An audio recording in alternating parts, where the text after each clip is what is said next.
go. This is going to be a really good debate, guys, because I never have had this many technical problems, but I'm super excited about this. I'm your host, Caleb Harrelson, the host of the Engaged Truth Show. And normally what we do on the show is we test popular claims and objections against Christianity. We have people come on for interviews. And tonight we have a little different model. We have a very special episode for you guys tonight. So I'm super excited to be able to offer this to you. And I hope you can find us on our Engaged Truth YouTube channel or our Engaged Apologetics Facebook page. And you can also find our podcast. This episode will be up there later on Spotify or Apple Podcasts. We're on all these different platforms. You can find us on there and be asking yourself, well, debate, this is different than your normal interviews and episodes. Well, debate is actually, I'd say it's like a virtue. It's good to be able to engage with people who have different worldviews than us, different presuppositions, different starting point, come to different conclusions. It's good to think through ideas and why people are coming to these conclusions. And, a lot of times in our culture, you see people debating. Maybe you're watching this on Facebook and you're like, man, I don't want anything to do with that because I know what the no.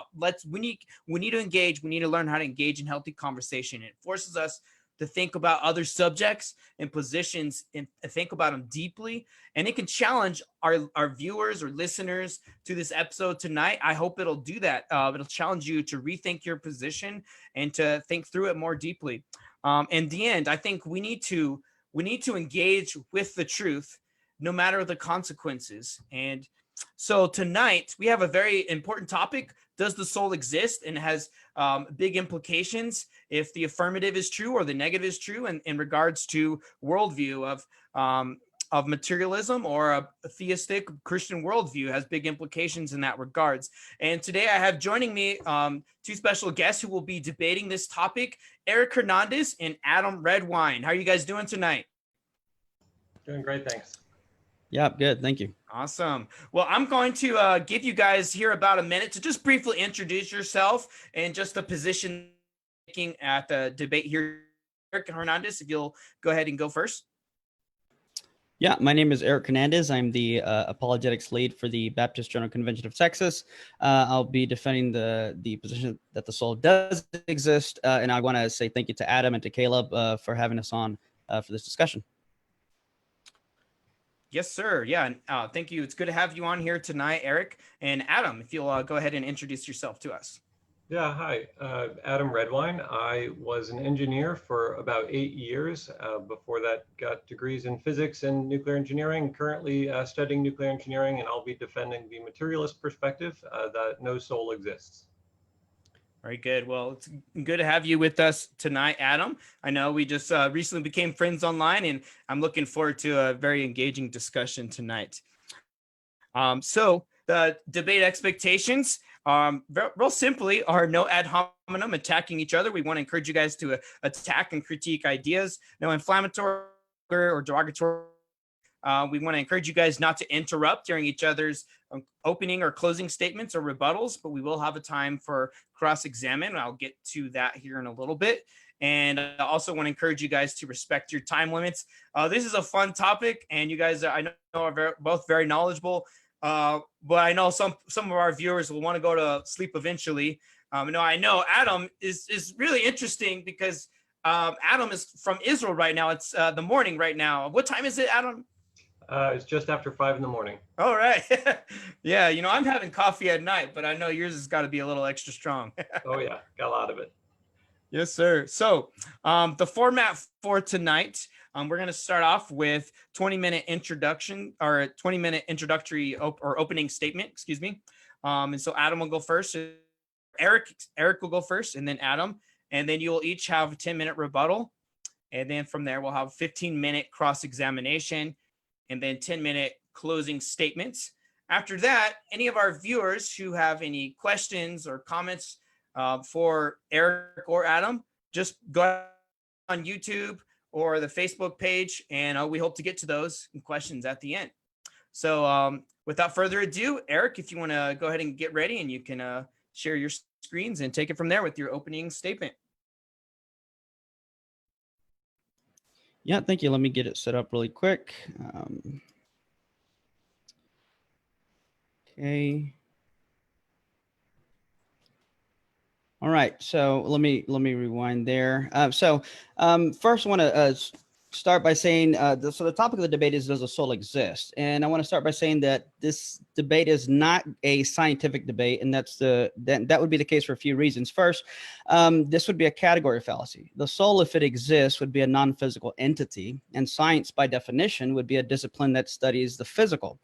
Thus, while science is a wonderful tool for investigating the physical world, it would have virtually nothing to say about the non-physical.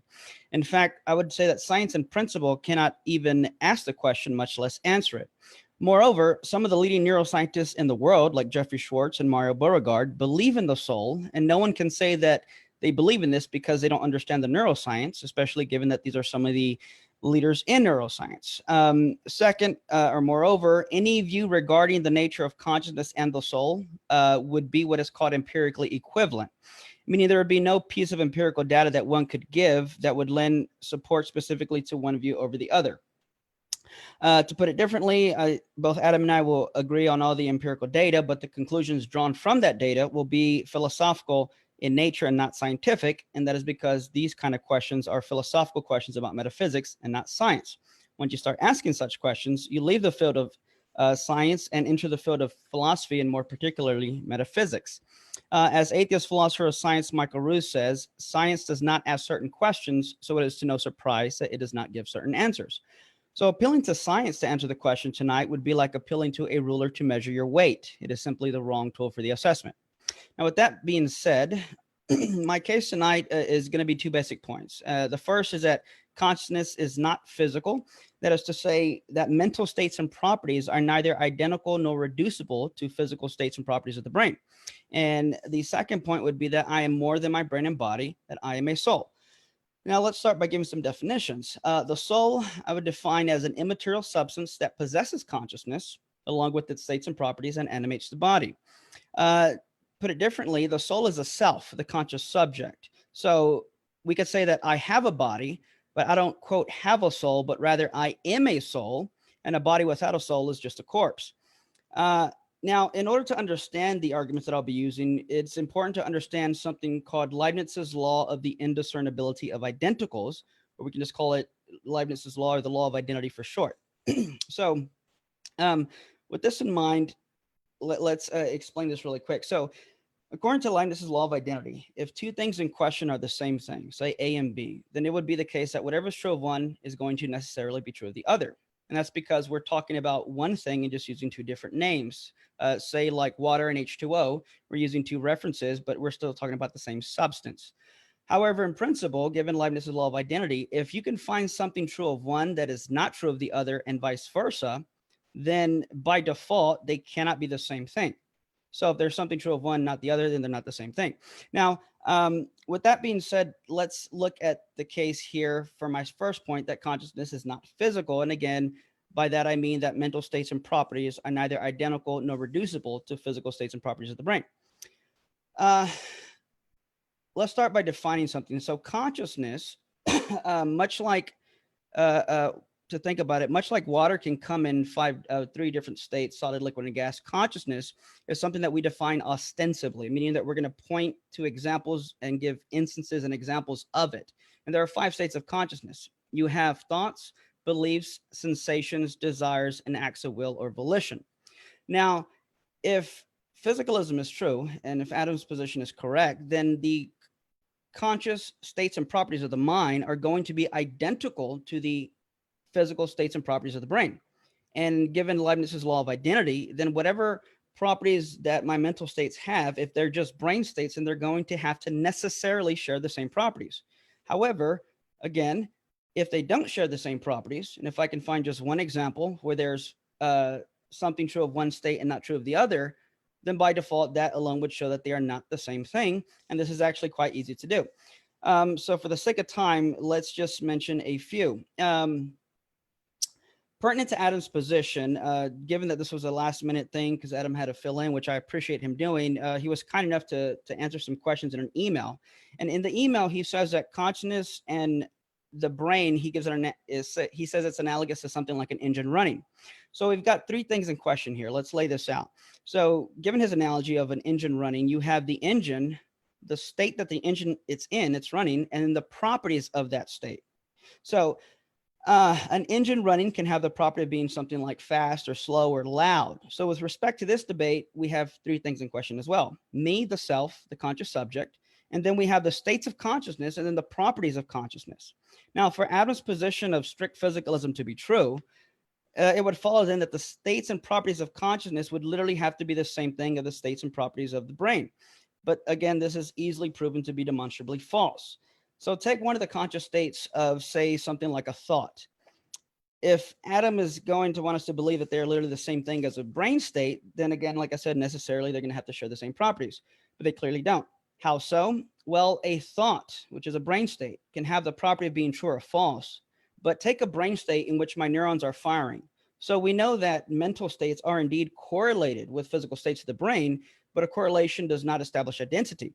In other words, the state of a thought can be true or false, but my brain state in which my neurons firing are not true or false. I wouldn't even know what that means. Let's go back to his engine running analogy. The engine running is a functional state of the engine, but calling mental states nothing more than functional states of the brain don't help his case because we have the same problem. Again, how so? Because functions they either are or they are not, but functional states are not the kind of things that can be true or false. A car running, a toilet flushing, or a brain state with neurons firing are all functionings, but runnings, flushings, and firings, again, are not the kind of things that can be true or false. And thus, mental states cannot be reducible to nor identical with any physical states of the brain. Let's look at something like first person private access, that my mental states are something that I have privileged access to, but this is not so of the physical states in the brain. In other words, a neuroscientist can open my skull and look at my neurons and my brain states, but they cannot open my skull and look at my thoughts. That is because consciousness is a first person privileged access kind of thing. So while a neuroscientist can know more about my brain than I do, he can never know more about my mental life than I do. In other words, I can see a function, but I can't see a thought. Now, another thing, and again, there's a lot more to unpack, but just to briefly mention a few other things. Mental states have what's called intentionality, but my brain states don't. For example, when Adam said that consciousness is a particular category of a brain state and that the brain is what possesses consciousness. But say, for example, when I'm hungry, there are certain neurons firing, but my neurons aren't hungry. When I have a sensation of itching, I'm itching, but it makes no sense to say that those neurons that are firing are itchy. And that is because these type of brain states don't have intentionality. Now, again, while there's a lot more examples we can go through, I think it's sufficient to show that given that we know that there are things true of mental states that are not true of brain states and vice versa, I say again, then they cannot reduce one to the other and they can't be identical. Instead, as I already mentioned, if he wants to show that consciousness is merely a physical state of the brain, he's going to have to show that they share the same properties. And again, I would say that they don't.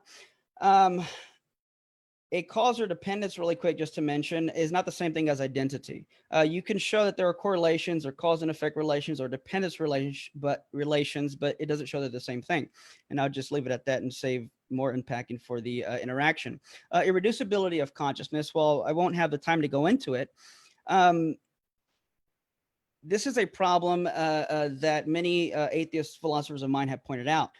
Thomas Nagel, in his book, Mind and Cosmos, Why the Materialist Neo-Darwinian Conception of Nature is Almost Certainly False, he argues you can't get mind from matter. Colin McGinn says that any naturalistic explanation for consciousness borders on sheer magic. And then you have even someone like Jaegwon Kim in his book, Philosophy of Mind, where Moreland summarizes his position in saying that correlations are not explanations, but are in fact the very thing that need explaining. So again, I just reiterate that showing correlations or cause and effect dependencies does not establish identity, that they're the same thing. Another argument I want to go into that I didn't have time to make a slide for, but I want to at least mention this, is that an argument from the unified visual field. And I know Brandon Rickable, I think I saw he was watching, so if I butcher this, please forgive me.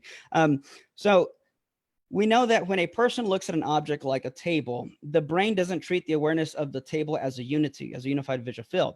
And that is because different regions of the brain are correlated with processing different aspects of the object. So one part of the brain is correlated with the shape, another is the size, the color, whether or not it's emotion, and so forth. But there is no region of the brain that puts these objects back together into a unified visual field. Why not? Well, because for something like this, you would need something that would have to ground all of your experiences in a single substantial subject that owns these experiences in order to have this unified visual field. Philosopher Eric Larock gives the illustration, and I'm going to modify it to kind of make it my own. Imagine there are 5 chefs in 5 separate kitchens, and each chef is individually working on a part of a one recipe. Now, even if all 5 of these chefs are working on their respective recipe at the same time, it doesn't follow that any one single chef is working on the recipe as a whole. In fact, I just even mentioned Dr. Rickable, I just got his PhD, congratulations, had even mentioned that it's even worse for the naturalist because these brain states, neurons are not conscious. But in a syllogistic format, we can say, I am either an aggregate, a collection of parts, or a soul. Well, aggregates do not have a unified visual field. Premise 3, I do have a unified visual field. Therefore, premise 4, I am not an aggregate, I am a soul. Now, let's look at the second point, that I am more than a brain and body, I am a soul. Now, again, we're going to have to appeal to Leibniz's law of identity. If I'm nothing more than a brain and body, then I'm what we would call a mereological aggregate, and we can just call it aggregate for short, which would be a collection of separable parts held together in a certain structure. But there are certain things true of aggregates that are not true of me. To give just a quick example, when it comes to the nature of these kind of artifacts or aggregates, we know that its existence and identity is necessarily dependent on its parts and its structure. So, for example, if you take a tricycle is what it is in virtue that it has 3 wheels. But the moment you remove one of the wheels, it then becomes a bicycle. And this shows us again that for these purely physical objects, their existence and identity is necessarily dependent on the existence and identity of its parts. And this would also go to show that aggregates do not maintain identity through change or part replacement. Think of something like a car. If we take, let's say you take a car and you replace, and let me see if that's, yeah. Well, I'll say that for the next argument. Sorry, I got at a place of which argument came first. Let's look at the indivisibility of personhood. So if I'm a purely physical object or an aggregate, or I am an immaterial soul, well, purely physical objects can be divided and come in percentages or degrees. However, I cannot be divided or come in percentages or degrees because I am an all or nothing kind of thing. Therefore, I'm not a purely physical object. Therefore, I am a soul. Now, to understand the argument, it's important to understand the notion of degreed and non-degreed properties. Now, if I possess a property being a person, then it's going to have to be grounded in something, because what we know, and what I probably should have said before I went into the second point, was anytime you have these properties existing in the world, we know that properties don't just show up in the world all by themselves. They're always going to be possessed or owned by something more basic than themselves. So conscious states and properties exist, and what possesses those things? Well, I do. Well, what am I is what becomes the next question. Well, note the argument, I'm either a purely physical object like an aggregate or an immaterial soul. Now, with degreed properties, take personhood. If I'm nothing more than a brain and body, then personhood would be a degreed property.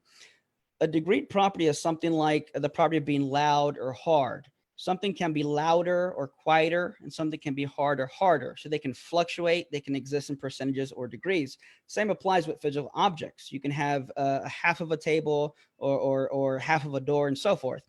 But contrast that with non-degreed properties, something like the property of being even. The number 2 and the number 6 are both even, but it makes no sense to say that the number 6 is more even than the number 2. And that is because the property of being even is not a degreed property. It's an all or nothing kind of thing. It either is or it isn't, and there is no in between. So it would make sense again, though, to say that if I cut a table in half, I could have 50% of a table. But if you cut off my arms and legs, it doesn't make sense to say that you have 50% of a person. That is because personhood is an all or nothing kind of thing. It's a non-degreed property. Now, if, however, you ground personhood in merely my brain and body, then it's going to fluctuate and exist in percentages or degrees. But again, I think this wouldn't make sense. And now if you just appeal to the brain, you have the same problem, especially when you look at Dandy-Walker syndrome, or I think it's anencephalic syndrome, where some people are born with just maybe 90% of a brain or 50% of a brain. Well, they're not 50% persons. They're still 100% full persons, because again, personhood is not a decreed property. But if you're going to be a physicalist, I would argue it's going to lead to personhood being a physical property. Identity through change. And I can see that I'm running low on time. So I am either a purely physical object or an immaterial soul. If I am a purely physical object, then I do not retain identity through change. I do maintain identity through change. Therefore, I'm not a purely physical object. Therefore, I am a soul. Jaegwon Kim, the atheist philosopher I mentioned earlier, he gives an argument in his book where he says something like to consider this brain and body. So it's alleged that every 7 to 10 years, we replace virtually every cell in our body. He says, well, in 2011, this body did not exist, but I did exist in 2011. Therefore, I am not identical or reducible to this brain and body. Suppose a different illustration. I commit a crime 7 to 10 years ago, but they just now find the evidence. Well, if the officers were to come to my door and say, we just found the evidence to convict you, it would make no sense for me to say, well, officer, don't you know that we're just reducible to a brain and body aggregate, and that brain and body doesn't exist anymore? So you can't arrest me because I'm not the same person. Go find that guy, but good luck, he doesn't exist. Obviously, I'm still going to jail because we know that we'd retain identity through change. Free will. The argument from free will, I can put as follows. I'm either a purely physical object, an aggregate, or an immaterial soul. Premise 2, if I'm a purely physical object, then I do not possess free will. And by free will, I mean libertarian free will. I do possess free will. Therefore, I'm not a purely physical object. Therefore, I am a soul.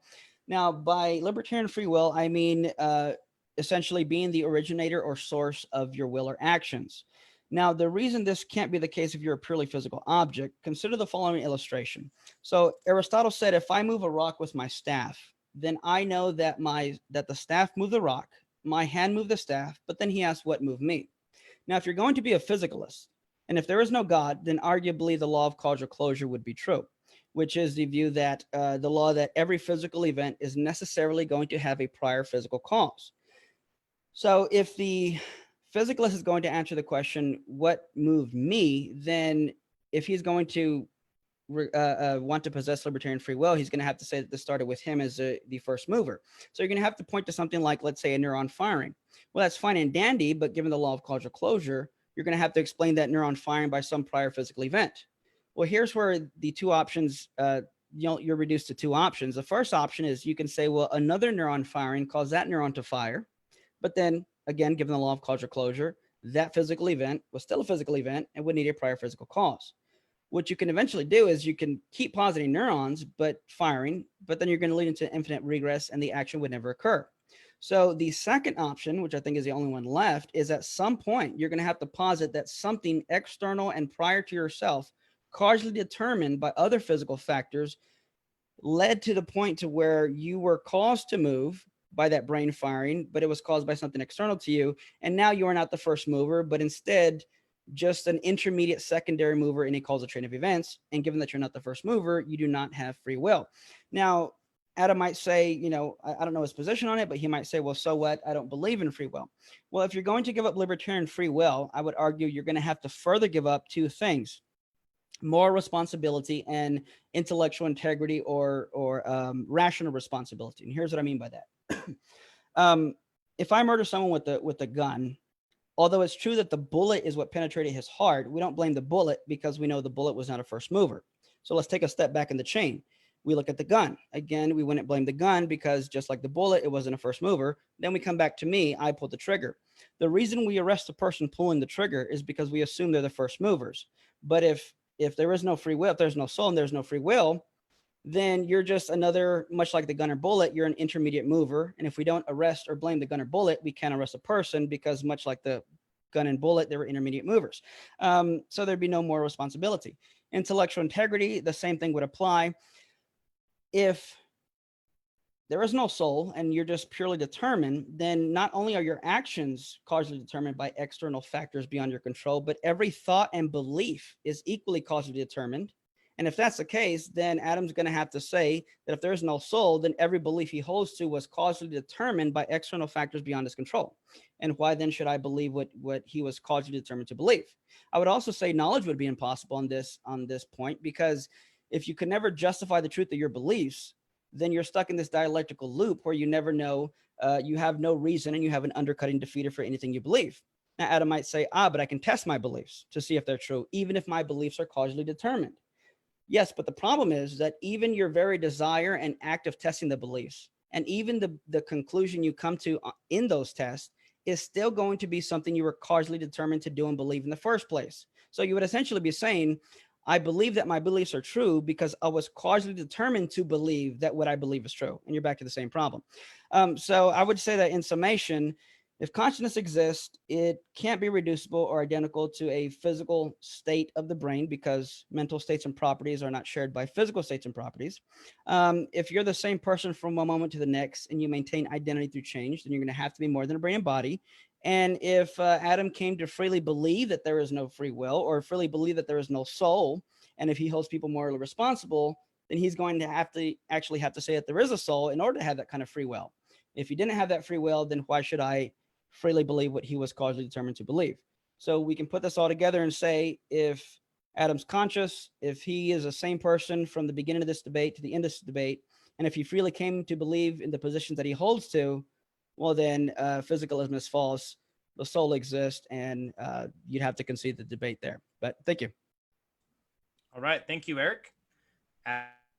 Now it's your turn to argue the opposition. All right, great, thanks. Let me see, let's see. All right, I'm going to share my screen. Hopefully you guys can see my slides now. Yes, okay, great. Yeah. So I'm going to be presenting the materials perspective. Clearly this perspective is quite a bit different than what Eric presented, but that's what we're here for. So hopefully I can at least give you a description of where I stand, even if we don't agree. I want to start with, what are humans made of? Now, obviously humans have a body. That body is composed of organs. Those organs themselves are made of cells. The cells have molecules in them, are made of molecules, which in turn are made of atoms. And those we know are composed of subatomic particles. Actually, it gets a lot more complicated than that. And I do have a few slides on physics. So I know that Eric argues that this debate is not reducible to science, but I disagree. And like I said, that's kind of the whole point. So how do those things behave? The things that make up the human body, that is. So my position is that the things that make up a human behave the same way that the laws of, that everything else does, according to the laws of physics. Now, this is a testable hypothesis. So we can test and see if the pieces of me behave the same way that other things do. We can take blood out of my body, take the iron out of that blood, put it into a steel girder, and we can test the strength and see if the steel girder behaves the same or differently as a steel girder made of iron that was pulled out of ore from the ground. So this claim at least is subject to science. And I wanted to talk a little bit about what the scientific method is, because I think this is often confused. So science is a method of investigation. It's a process. Science itself doesn't tell us anything at all. It's not an authority. It's a class of behaviors. So we can do science. We can perform science. Sorry, next slide. All right, so what is, I'm going to get into some, hopefully some ontology and physics here.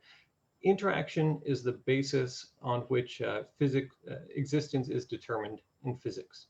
So from the perspective of a physicist, it doesn't even really mean anything to say that something exists if it has zero interactions.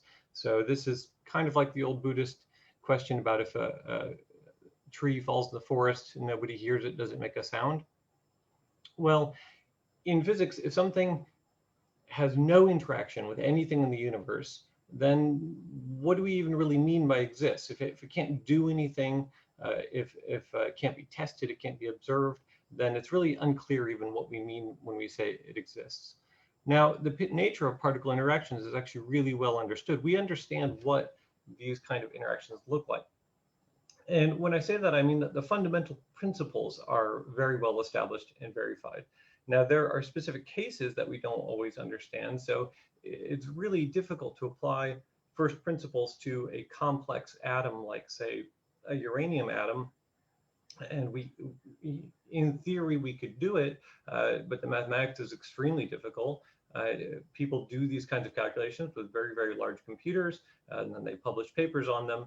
And guys like me go pull them off of the internet and read them and try to wrap our brains around it. But it's really hard when you talk about something as complicated as a single large atom. All right, so physics includes positive and negative assertions. So in physics, we say things like space-time obeys the Einstein field equations. That would be a positive assertion. We say this is something that the universe does. We also make negative assertions. So we say, for example, there's no more than 3 generations of matter. That's something we exclude from possibility. I would say just the universe cannot operate in this way. But ultimately, all of physics is described by, I say 4 objects in 4 dimensions. This is a little bit simplified. How you count the objects, it kind of varies depending on what you're interested in and how you formulate things. But the objects are fields of the fundamental forces. There are 4 fundamental forces, and there are 4 dimensions. So these are 3 spatial and 1 temporal dimension in which things exist. All right, so a little bit more physics. Now, the mathematics that we physicists use is the physics. So there is a specific subset of mathematics that physics uses, and that mathematics is equivalent to the physics. All right, so when we say, the way that we do this is we formulate hypotheses, we write out a large series of equations, we usually provide some sort of physical interpretation of what these equations mean, and then the equations say, okay, so in this particular situation, you should expect to see this quantitative result. And then experimentalists like me, so I do experimental physics, we think, okay, well, if I designed an apparatus, I could measure this. I could test and see whether or not I like this, or whether or not this is a good hypothesis. So we go build some machine, we run the tests, and then we get some numerical result, and we look at the equations and what number we should get, and then we look at what number we did get, and we say, ask, do these things match? Now, mathematics can positively exclude some possibilities. So we can say, for example, that no 2 whole numbers divided by each other will give the square root of 2. Now, I have not gone through every possible combination of whole numbers. Nobody else has either. It's impossible to do because there are infinitely many numbers. And yet we can say that these numbers do not exist. There are simply no 2 numbers that will give you this. And we know that for a fact. Now, again, I said the mathematics is the physics. Well, so in physics, we can do the same thing.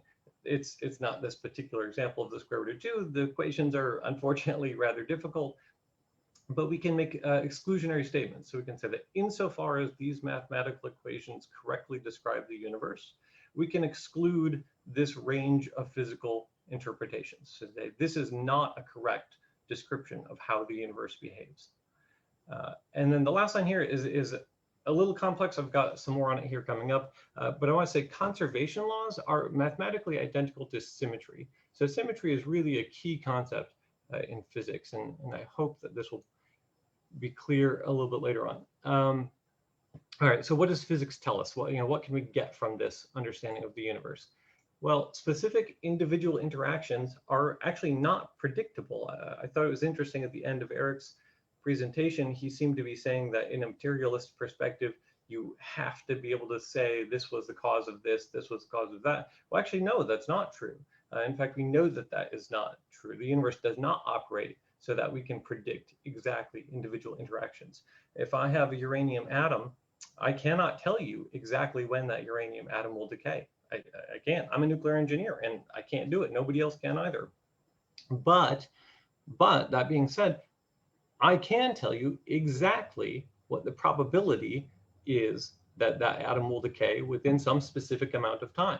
So I can tell you, if you watch this atom for this period of time, there is an X probability that you will see a decay. That I can tell you, and I can give you a very precise number of exactly how likely that is.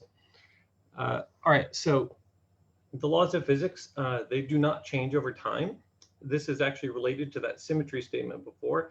So we would say temporal symmetry is mathematically equivalent to the conservation of energy. The laws of physics don't change by location. So this is mathematically equivalent to the conservation of momentum. There's several others that are difficult to get through. Anybody who's interested in this, I highly recommend that you read up on a person called Emmy Noether. She was an amazing mathematician, but she mathematically proved that these are true statements. So remember back to the earlier slides where I talked about how the things that make up a human body are subject to the same laws of physics. Well, this kind of necessitates that, because what's the difference between me where I am and the air that's 3 feet to my right? Well, it's just a matter of location. It's a translation. It's a spatial distance. But the laws of physics say that they have to operate the same over those different spaces. Now, violations of these laws can be tested for. That's what we do. That's what I get paid to do. I go into a lab and I test to see, do we have some violation, something that we didn't expect based on our model of the universe.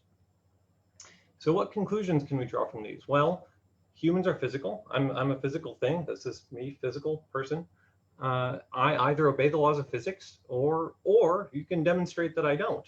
And if you can, I highly recommend that you write it up in a thoroughly researched paper and submit it to a journal and collect your millions of dollars and your Nobel Prize, because you will go down in history as the most important scientist ever in the world.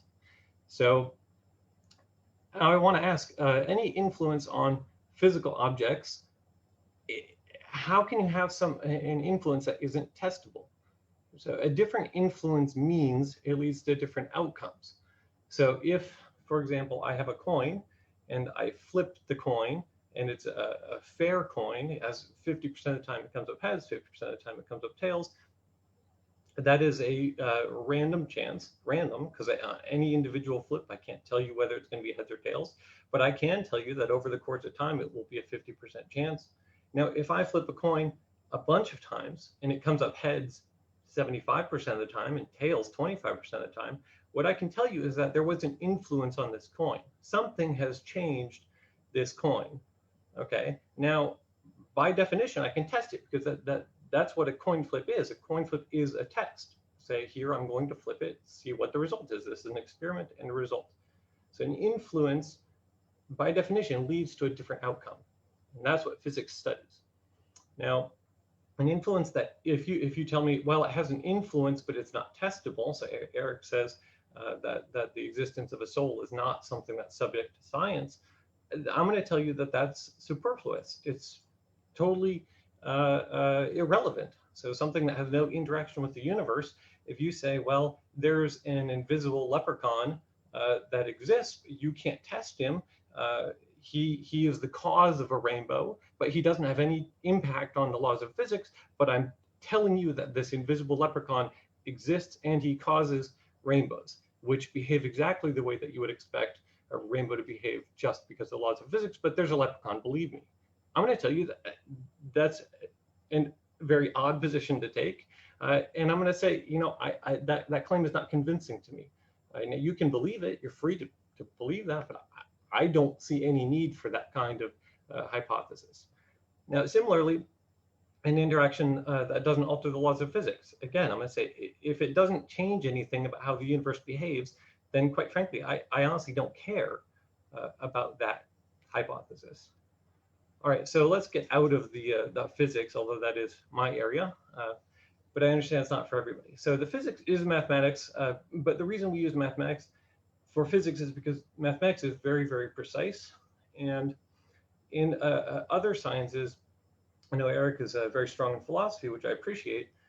There are technical meanings. So rather than using mathematics, the philosophers take words often from normal language. Sometimes they make up new words, but often they just use words that are already out there. And then they apply some very strict meaning.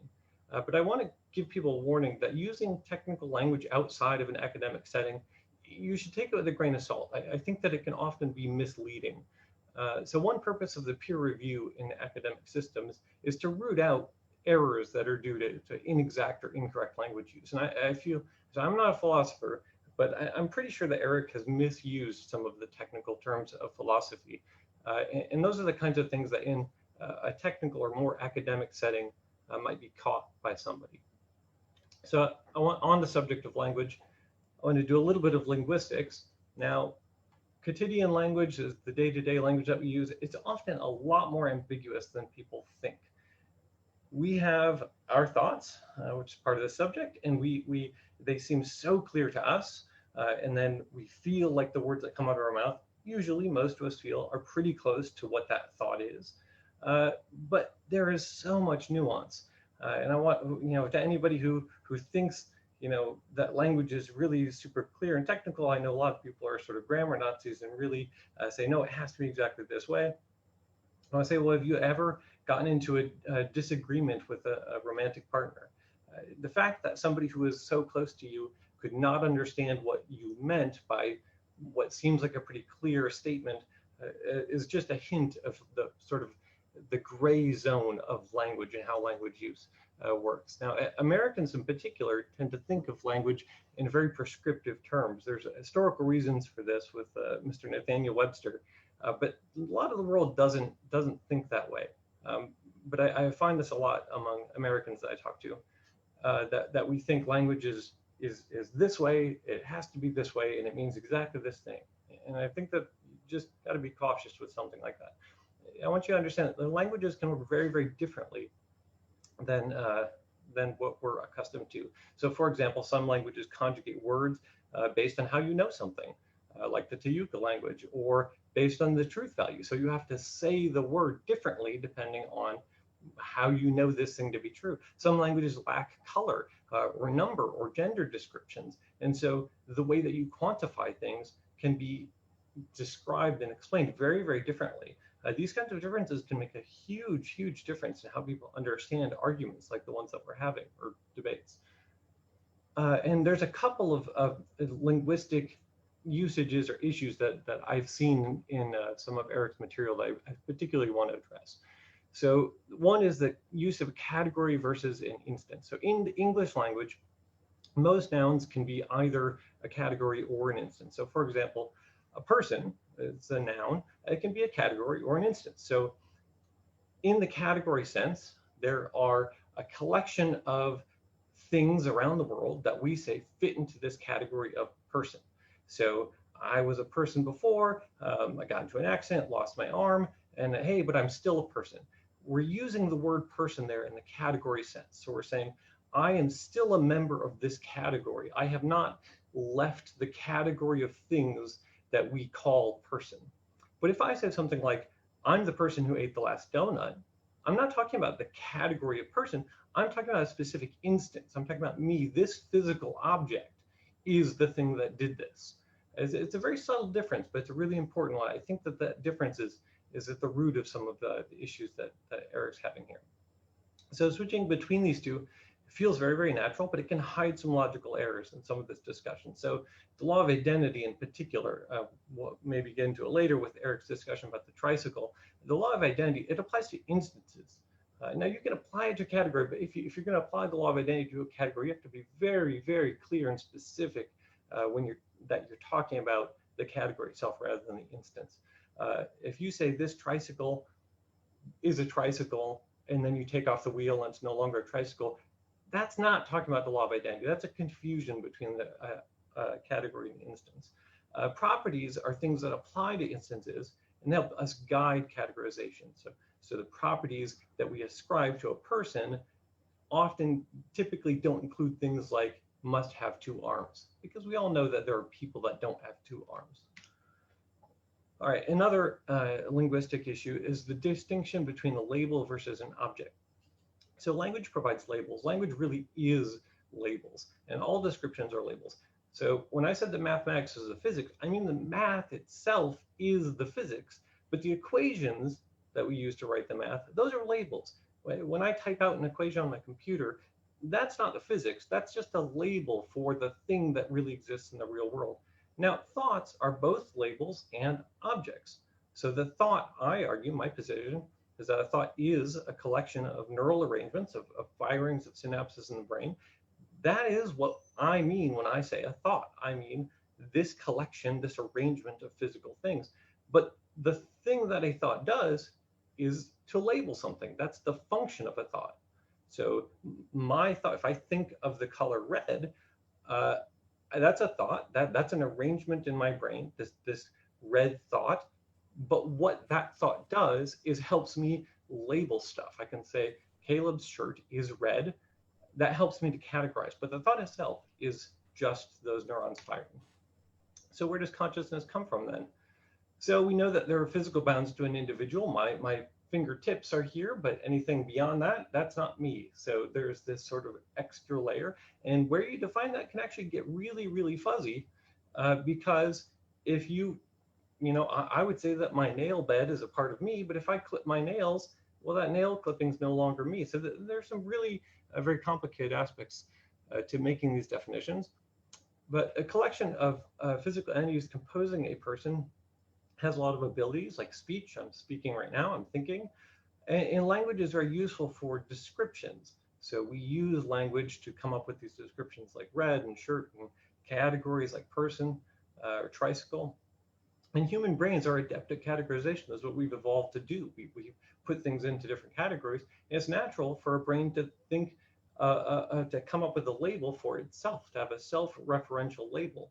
And so my position is that consciousness is the brain's label for itself. Consciousness is what the brain calls itself. And I have one more slide, but I think I'll actually save that one for the closing of the rebuttal and end it out there. So thanks for your time. Take it away, Caleb. All right. Thank you, Adam. We have 10 minutes for rebuttal from Eric now. Okay, hold on. Let me set my time real quick. Okay.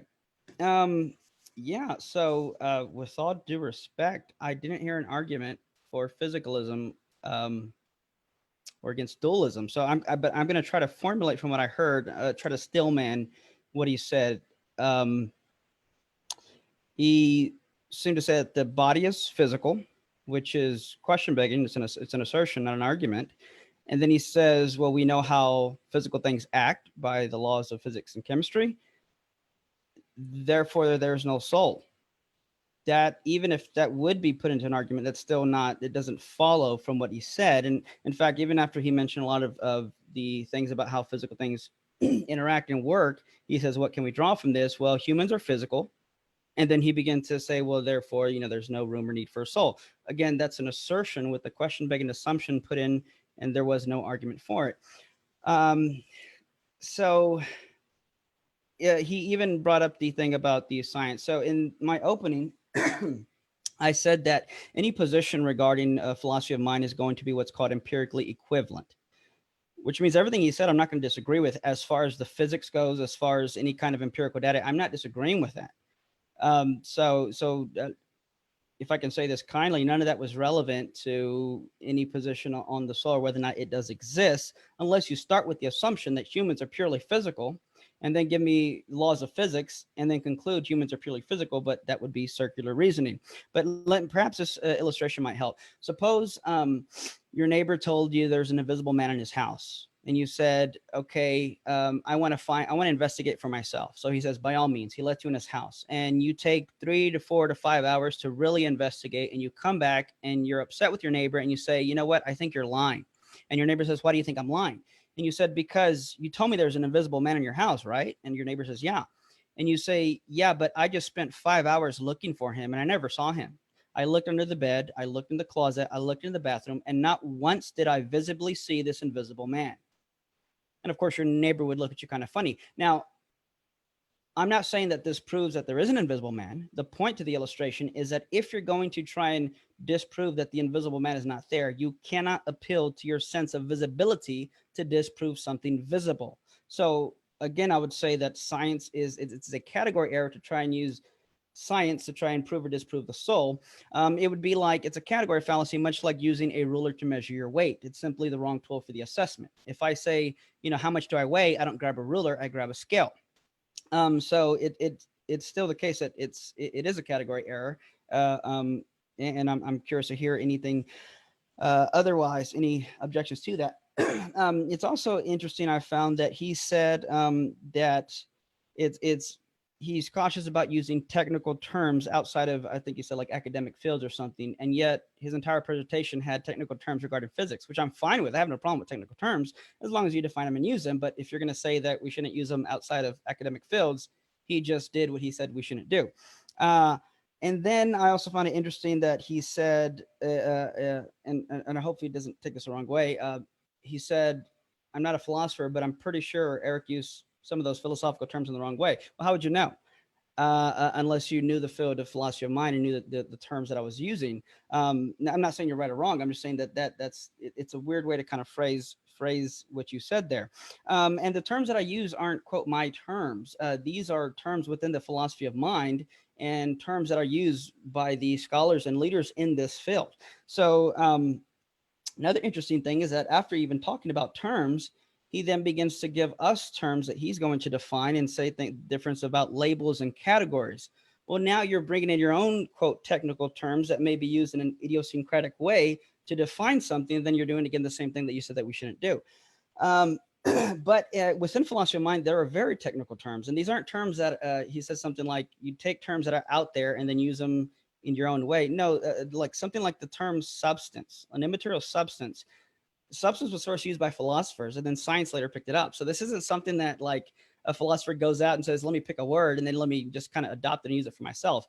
Substance goes as far back to the guys who we stand on their shoulders. You look at Aristotle, Aquinas, and stuff like that.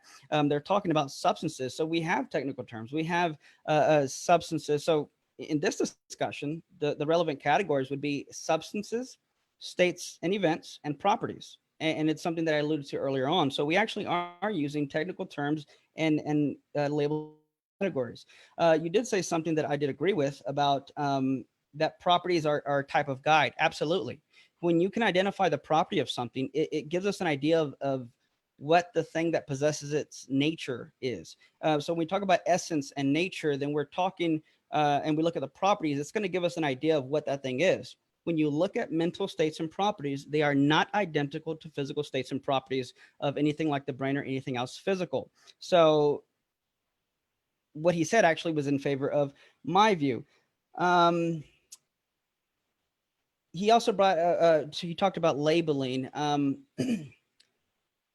So it's also important, again, using technical terms, to understand the nature of even properties themselves. When you look at something's nature or essence, there are necessary properties and there are accidental, or what we call contingent properties. So sure, if, in other words, if let's say I lose my arms and legs, but I'm still me, or as he put it, I still fall under the category of being human. Sure, but that gives us an example of the kind of thing that nature is. It shows us that having arms and legs are not necessary attributes of being a person. And it, furthermore, if you're just a brain and body, if you're going to reduce personhood to just a brain and body aggregate, then it's going to fluctuate in common degrees, as I mentioned. So it's important to understand essential properties versus contingent properties. But if I can lose certain parts and still be me, then it follows that those properties were not necessary for my existence, which goes to lend credibility to my arguments. He said a thought is a correlation or arrangement of physical things. Now, that I thought was really interesting, and we can get more into the discussion and cross-examination. But go back to my argument about consciousness not being identical to any states of the brain, and you'll see I already showed that it can't merely be an arrangement of neurons. And then you have to even ask, how does this happen? I know he's going to appeal to calling consciousness an emergent property, but slapping a label on something doesn't solve the problem. And consciousness is not the kind of thing that you get by simply rearranging matter and particles. In other words, if I got 100 red bricks and I rearrange them and give them a different structure, I'm not going to get the color blue, because the color blue is not something you get by simply rearranging or adding red bricks. So you can't, I'm curious to hear how he's going to say that these atoms to cells to neurons, when you add so many, all of a sudden, presto, you're going to get consciousness. This is not something that is you can call it an emergent property, but there's a lot more problems we can get into. At best, you can get epiphenomenalism that has its own set of problems that still wouldn't allow for free will. And let me even hit something on that. In his opening, he basically said, he asserted that human beings are just physical. In fact, he said, what are humans made of? And then he began to list physical things. Well, I think more appropriately, he should have said, what are human bodies made of? But to say what are humans made of is to simply, again, beg the question that human beings are purely physical. And it's just to simply assume that physicalism is true. But he said, what are humans made of? Then he listed physical stuff. And then he began to talk about the laws of physics and said, well, this is how we operate. If that's the case, it only lends credibility to my argument that you won't be able to have free will. If you don't have free will, then everything you believe is causally determined. Why should I believe that? Did you freely come to believe it yourself? You can't have more responsibility and so forth. So, yeah, I'll leave it at that, and we'll looking forward to the rest of it. All right. Thank you, Eric. Now we have 10-minute rebuttal from Adam. Great, thanks. Appreciate it. All right, so took some notes during your opening. Let's see. I think I can probably do it in quite a bit under 10 minutes. So I look forward to the Q&A section. All right, so one thing I particularly wanted to address in your statements, Eric talked about how thoughts could be true or false, and he offered this as an example of how the brain is not the same as the thought, because the truth can the thought can be true or false, but the brain isn't true or false. Well, okay, I agree that the thought can be true or false, or true or false can be good labels for a thought. I agree that a physical brain is itself not true or false, but that doesn't mean that the brain is there's anything more going on with the brain than just a physical thing. So I am an experimental physicist. I do most of my work on signal analysis, but I do a lot of computer programming, and I use very large, powerful computers.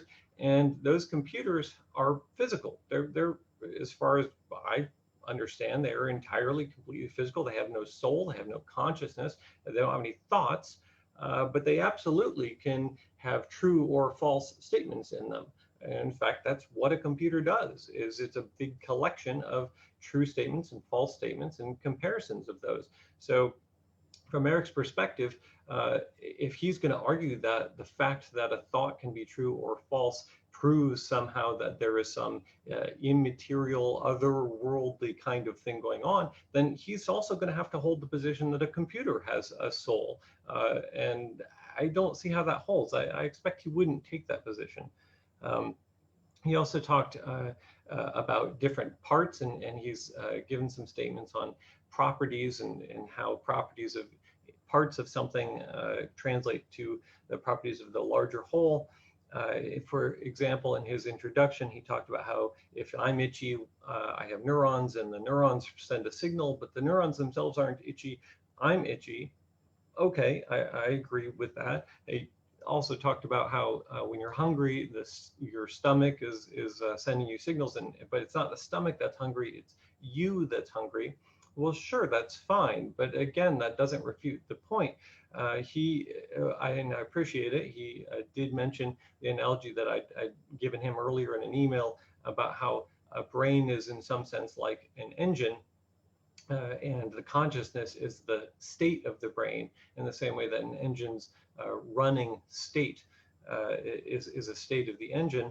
Well, a piston that's in an engine isn't running. The piston doesn't have the state of the engine of being running. The piston is going up and down. The piston's moving. It's doing whatever it's doing. The engine body isn't running. The engine is running. Well, of course, the part of the thing isn't running, but nobody said it is. So just because, the neurons are sending signals, and the neuron isn't hungry or isn't itchy, but I am, well, so what? Because the I that I'm talking about in the sentence, I'm hungry or I'm itchy, isn't the neuron. I'm not saying that I am the neuron and it is itchy. What I'm saying is that this collection, this whole thing that I call me, my brain's label for myself, this thing is itchy. This composite whole is itchy, in the same way that an engine as a composite whole is running. He also talked about aggregate properties, and this is actually complex, and it's honestly a kind of a sensitive subject, where he talks about how he doesn't believe that personhood is degreed. He got into it more in a little bit of the other stuff, where he talked about you can't have, part of a person. He said a person's not just a brain and a body complex. But honestly, I feel like if you really think about it, really dig in and start looking at examples, that's not the case. I actually think it is possible to have less of a person. It doesn't sound good, but it's true. My grandmother died of Alzheimer's. She spent years wasting away. And I will tell you, over the course of 5 years, she was a different person. She was entirely changed. Alzheimer's is very common. I know a lot of people have family members who struggle with this. It's a terrible disease. It's horrible to watch. But I tell you, it does change who you are. And no, it doesn't take you out of the category of being a person. But yeah, it does change that person. I actually have another slide. Maybe I'll show it later. But the degrees of personness, like I said, it can be a sensitive issue. If we want to get into talking about conjoined twins and fetus in fetu, some of these phenomenon where you have an embryo that splits up, I know a lot of Christians take the position that personhood starts at fertilization. I certainly don't hold that. But if personhood starts at fertilization and then an egg splits up and becomes twins, totally separate twins, but twins, are those not two people? I would argue that those are two people. But if you believe that personhood starts at fertilization, you either have to argue that that fertilized egg had two people in it, or that one person came about after another, or divider. You have to come up with some explanation. Whereas in my view, I have a pretty natural explanation. I say that personhood is the composite of the neurons and the brains and synapses, and we can identify and watch those brains and synapses develop. All right, so let's see, what else do we have? Oh, he talked about the prime mover, and how at the end of his presentation, his intro, he talked about how in materialism you have to have a cause for something. And he said, oh, well, you look at, the staff moved the rock, but I moved the staff. Well, what moved me? And it's very good, interesting history of philosophy. But that's not true, that in a materialistic view, everything has to have a direct cause. I gave the example of a uranium atom. I'm a nuclear engineer. I'm an experimental physicist. I work in the field of neutrino experiments, neutrino studies, and I can't tell you when a specific atom is going to decay. I can't. It's not possible. So when an atom decays, and they do decay, we can watch this. When an atom decays, what are you going to tell me is the cause of that? If you know, please do tell me, but I don't know. I can tell you the theory and the physics and describe all of the properties, and I can describe the influences and the fields that will promote that decay, and I can calculate whether it's going to happen quickly or slowly on average. But any specific individual decay, I don't know. I can't tell you what the cause is. So no, it's not true that in a materialist view, you have to be able to identify the precise cause of every action. That's just not how it works.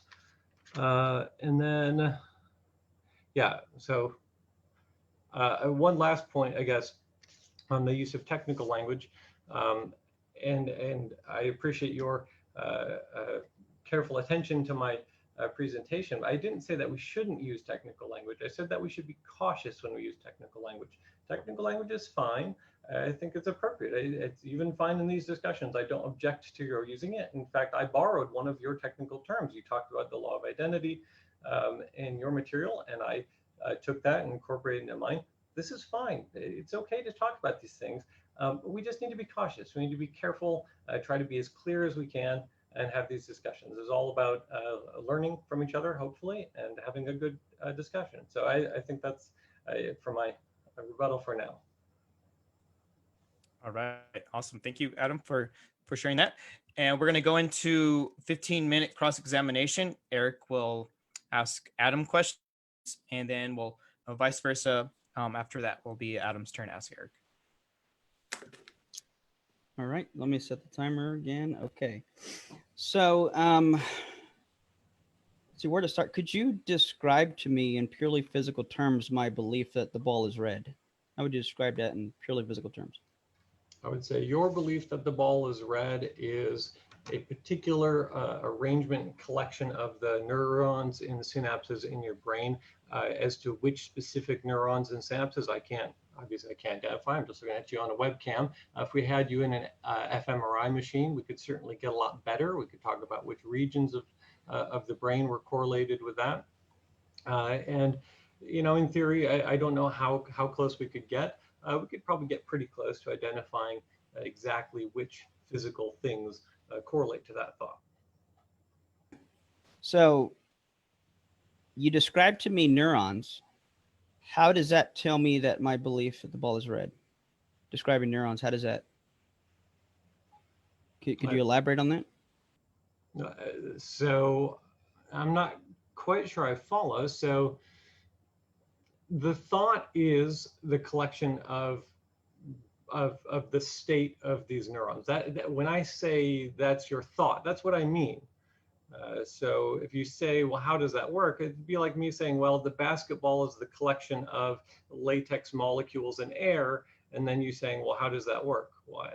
Well, that's what it is. That's yeah, what I mean. Well, if I can push back, so even using the illustration of the basketball, so you can. I'm not denying that there can be an existence of something like a structural property. So if I get a pile of wood, I can call it a pile, but then I can rearrange the structure, maybe even add some more panels of wood, and I can get a raft. And it's a structural property, and we can see how that happens. And describing the raft, I can describe everything physical about it, and it could be exhaustively described. But describing to me neurons and a collection of neurons, I don't get, therefore, this is a belief that the ball is red. Looking at my neurons tells me nothing about my beliefs. What would you say to something like that, or how would you solve that? I would say that if you took apart a computer hard drive and you looked at it and you inspected it with a microscope and you picked it apart and you really tried to figure out what was going on, you'd have a very, very difficult time taking meaningful information off of that. I mean, you'd really have to know what you were doing to get anything meaningful out of it.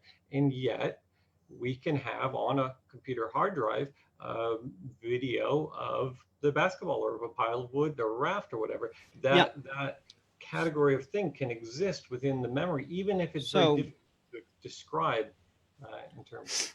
So this is something I want to get back to that because that would bring up something else I'd like to talk about. But so you did concede that you said you admitted that yes, those group of neurons firings aren't true or false, but you said something like that doesn't mean that there's something else going on.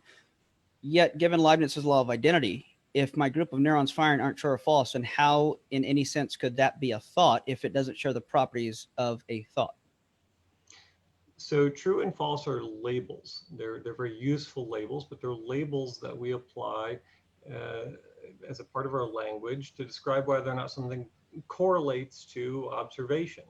If I say the cap of this pen is black, then you and Caleb look at it and we say, okay, it's black. But that's the reason we say that that is a true statement, is because we have understanding of what we mean by words like black and color, and then we have this large complex of things, and then we can correlate and say, well, the physical reality of this thing correlates to this group of concepts about color and blackness. So that's what we mean by true. Well, right. So yes, a proposition can be true or false, and the contents of my thought can contain propositions. But I guess I'm gonna go back to what I said. If you're going to concede that neurons aren't true or false and they can't be thoughts, and all you did was explain a correspondence theory of truth, but that doesn't answer the question. In what sense is a group of neurons a thought if my group of neurons aren't true or false? In what sense is a group of neurons your thoughts if the group of so the group of neurons as a physical thing correlates to some thought. So we talked about what's the thought of redness, okay? So I said we could put you in fMRI and see kind of what parts of your brain correlate to red as a thought. And then we can hold up a disc in front of you and say, is this color red? And you can say yes or no. Just for the sake of time, Can I interrupt you? Is that if you Yeah, don't yeah, mind? please. I noticed you said correlate, but your position is that it is that a thought is identical to a group of nouns. So Yeah, the why did you correlation is change? for truth. That's how we define truth value. True things correlate, untrue things don't correlate. So the correlation is how we define what we mean by the word truth. I think that you're taking truth as this big philosophical concept of this is a universal thing, and I think that that is a misunderstanding. Well, truth is universal. The number two is necessarily even, and that's a universal truth. I think that things like the number two and the concept of even are human concepts. They're very useful concepts, but I don't think that there's a universality of that. I don't think that the universe itself cares or has this concept. It's a human that has the concept. Well, yeah, but I don't care what the universe cares about, so it's kind of irrelevant. Do you believe that the number two being even is necessarily true? I think that the number two being even is necessarily true in the sense that I am a speaker of the English language and a user of mathematics, and I understand these concepts, and I believe that concepts provide a good, internally consistent correlated yes system. So would that be a yes? Okay, then it can't be a human construct because then it would be contingent. So there has to be universal objective truth in that sense. Let me ask you this: if I think of a pink elephant, where is that thought located? It's located in your brain. Again, we can put you in an fMRI. Okay. Ask you to think about it. So hold on. Well, okay. Well, yeah. Well, let's run with that. Put me in an fMRI, even though I'm not sure if that's how that works. But would you be able to see a pink elephant in my brain? No. Would I be able to see a video of a basketball if I pulled apart my computer hard drive right now and looked at the shiny little disc? No, of course not. So, right. So that shows. Doesn't mean it's not there. No. Therefore, it's not the same thing. So if I pull out the hard drive and I look at the shiny disc and I don't see a basketball, you're saying that I can conclude, therefore, there is no video of a basketball on my hard drive? No, I'm saying therefore the visual basketball is not the same thing as the thing you're holding in your hand. I agree that the neural structure in your brain does not look the same as a red basketball. Right. So the thought is not the same thing. So you're assuming that the brain must physically look like the thought that you have, and that's just not. Well, no, I'm saying that based on your view, a logical implication of that. If a thought is nothing more than a collection of neurons, then if I can look at neurons, and if that is literally a thought, then I'm literally looking at a thought. Yes. But if I'm well, right then, if I look at my neurons and I don't see a pink elephant, then my thought of a pink elephant is not the same thing as the correlation of the neurons that are firing when I think of a pink elephant. If I look at my hard drive and I don't see a video of a basketball, therefore there's no video of a basketball on my hard drive. Again, we're back to the same thing. Just because I can look at your brain, I can look at your thought, and I can see that is in fact the thought. That's what I mean by the thought, is this neural connections. Now, I can't tell you necessarily what those neural connections correlate to, not necessarily, but I can maybe come close. And people have done these studies. I can. So let's. So I'll move on for the sake of time. And I appreciate you sharing that about Alzheimer's, and I'm sorry to hear that. I can't imagine. So I do imagine that's a sensitive issue. So I don't.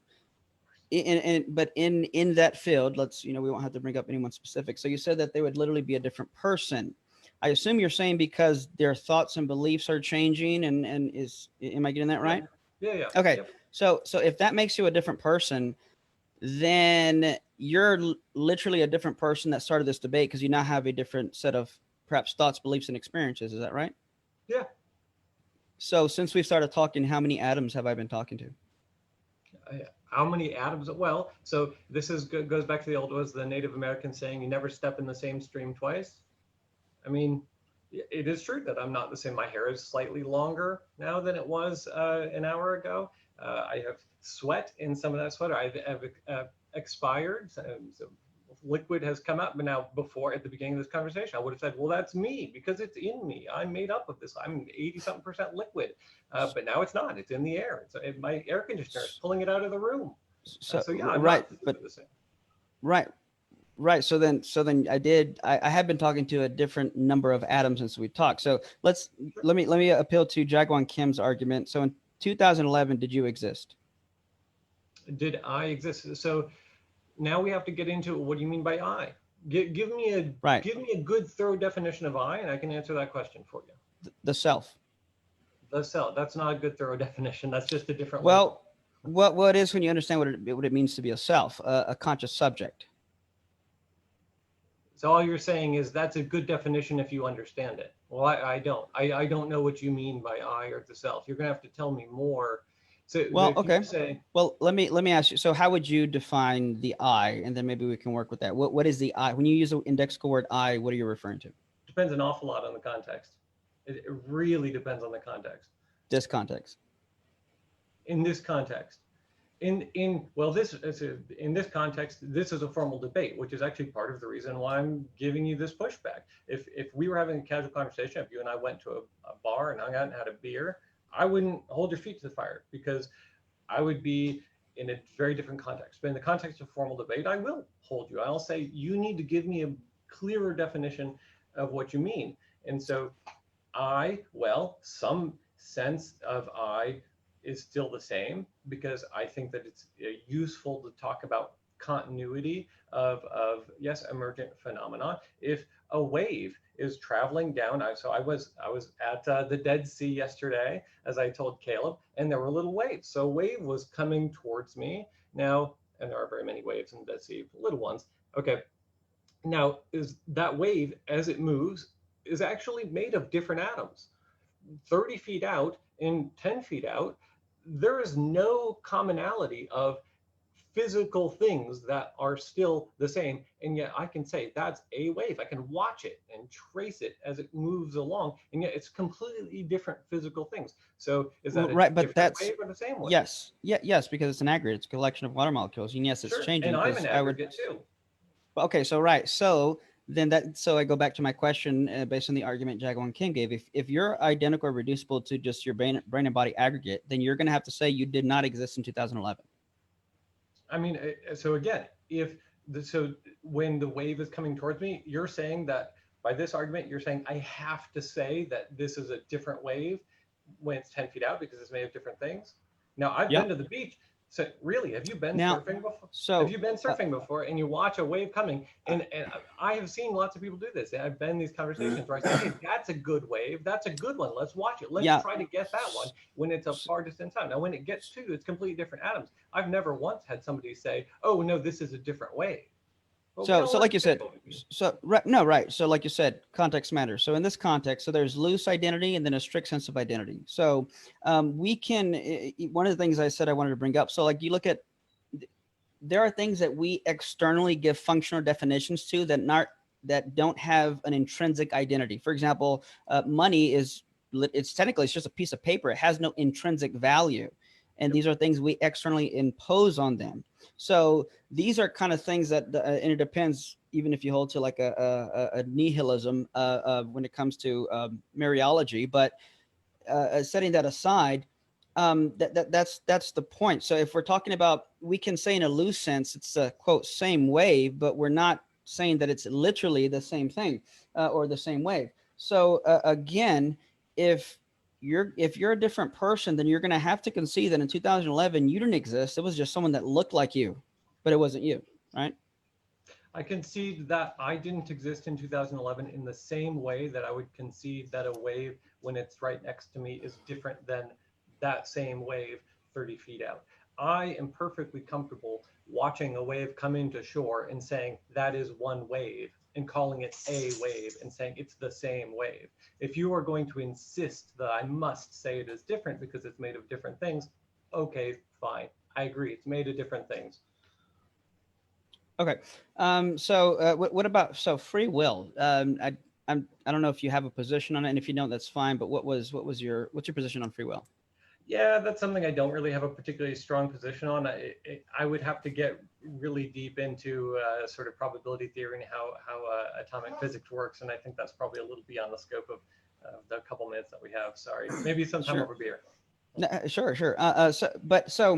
But there's a difference between an epistemic, whether or not I know something, versus whether or not something's a case. So whether or not we know or can predict is irrelevant as to whether or not there is or is not free will. Even if determinism is true, or even if there is free will, just because we don't know the probabilities of it doesn't invalidate the ontological objective fact of whether or not there is or is not free will. So, but what's interesting here is that, so saying that you don't have a position on it or something like that, which is fine and it's fair, but it seems like by implication you're saying that you have not, that you're trying to be rationally careful in making a decision, and that you would need time to freely analyze all the data in order to come to a rational conclusion, which would assume free will, would it not?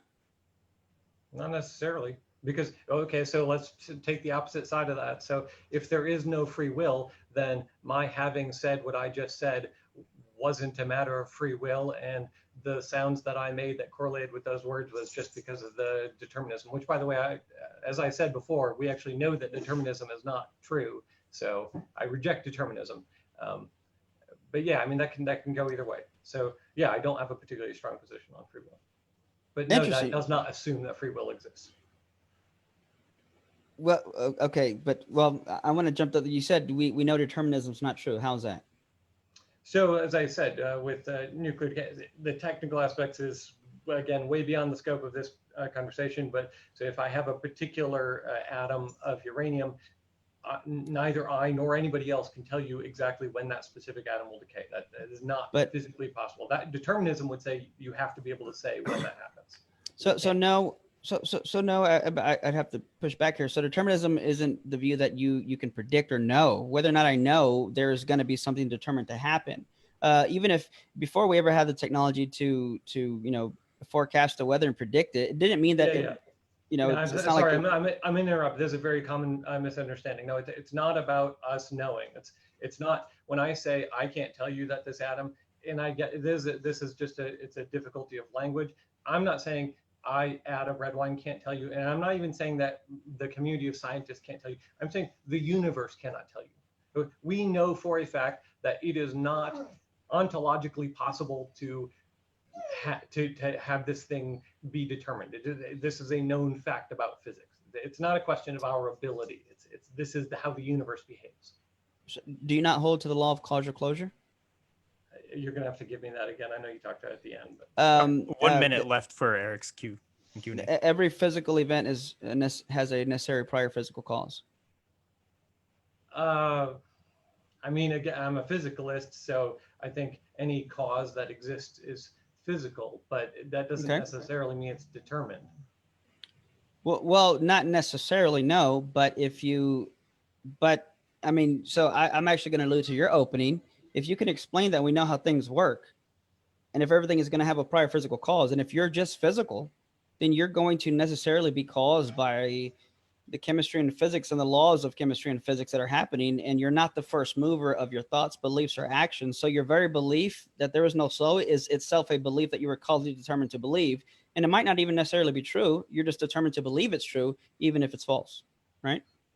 So if determinism were true, then you would be determined to believe it. Yeah, but no, it's not true that the lack of determinism, look, if I had, this is Schrodinger's cat, famous thought experiment. If you have a bottle of cyanide that is triggered by the particular radioactive decay with a 50% probability of decaying, and the box is sealed away, you don't know whether the cat is alive or dead. So the cat's state of live or dead is a function of this decay, but the decay itself is uncertain. So it's not, there is inherent uncertainty in how the universe operates. That's not necessarily, I wasn't a necessary outcome of how the universe is.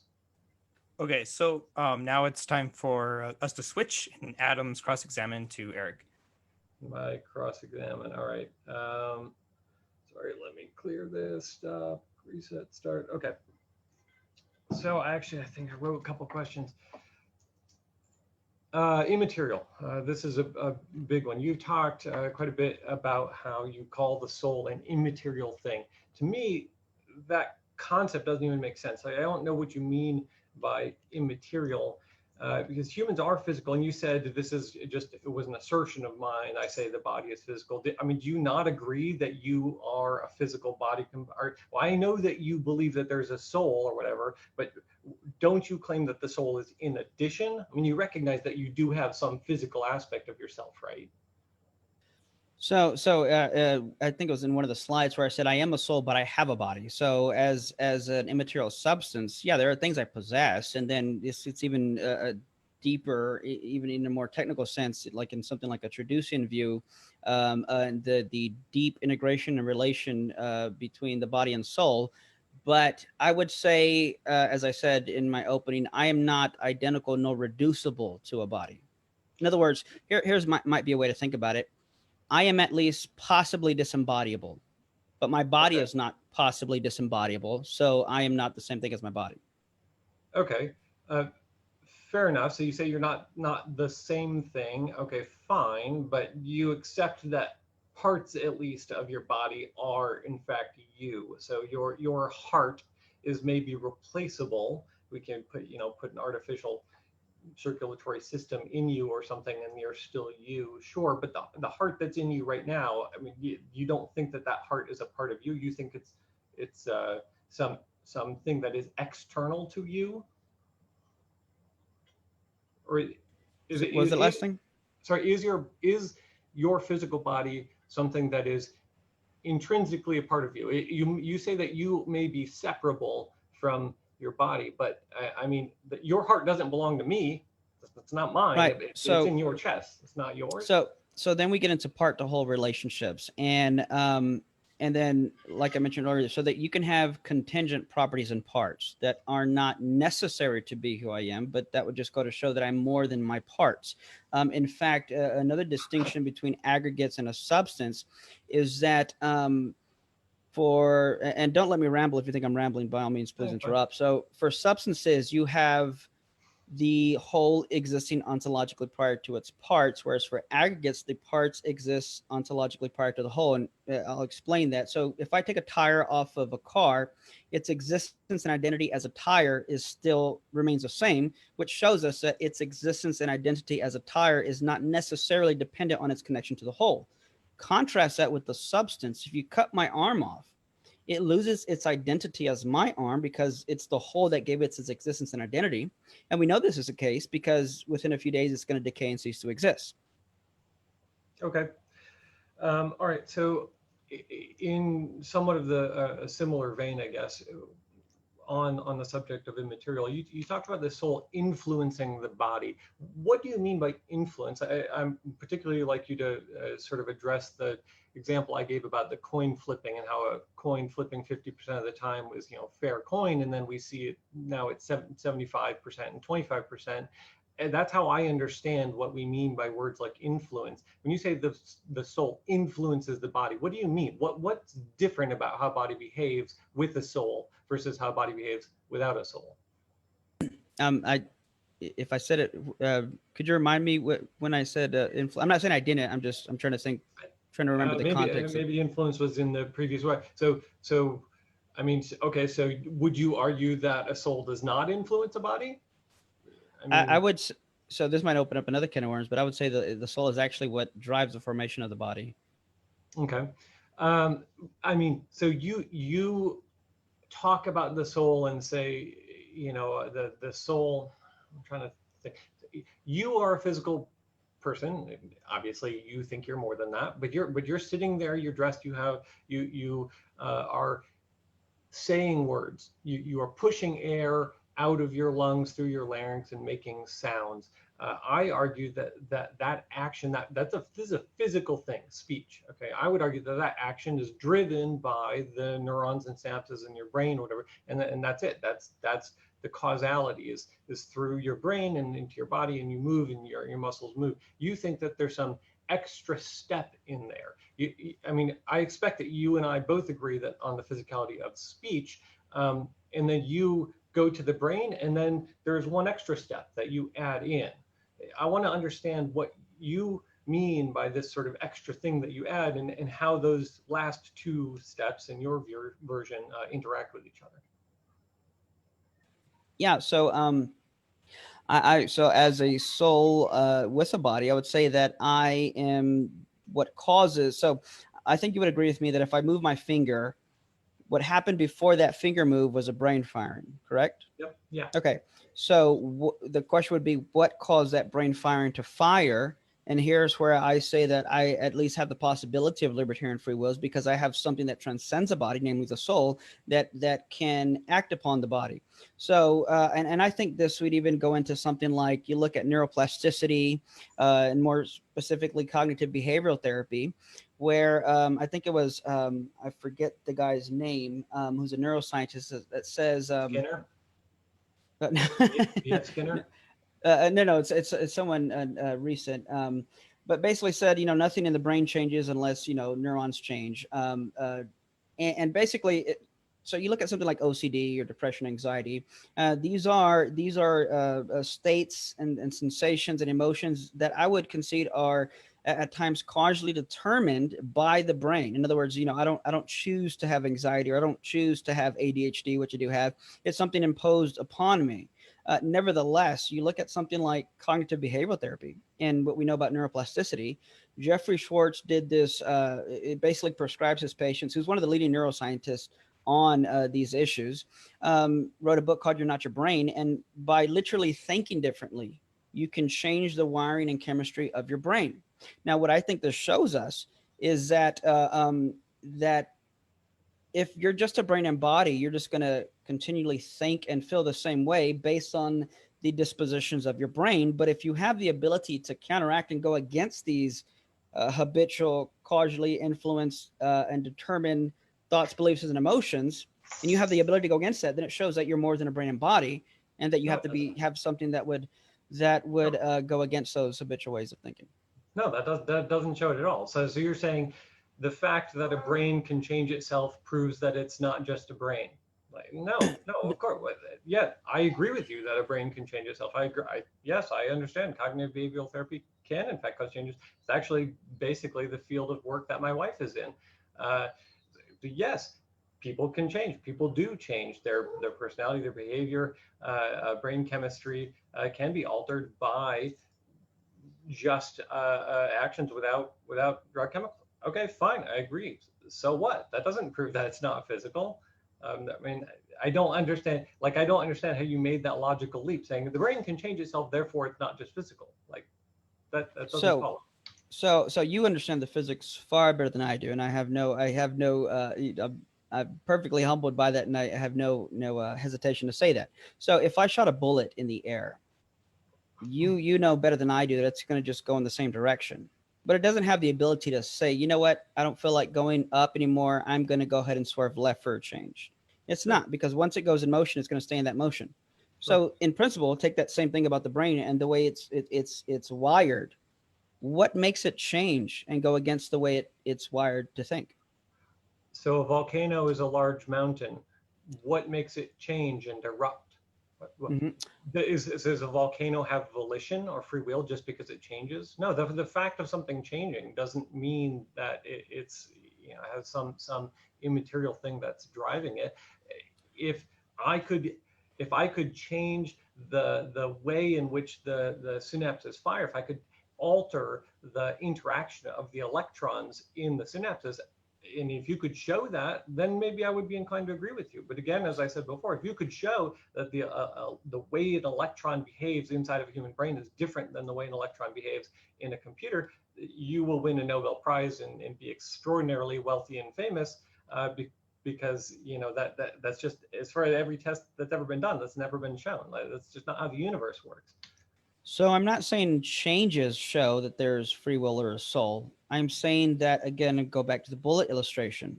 If a bullet's going straight, but all of a sudden, let's say it goes left, you and I would both assume, and I think rightly so, that there is something physical that interacted upon that, because it doesn't move on its own. It's not a first mover, right? Yeah.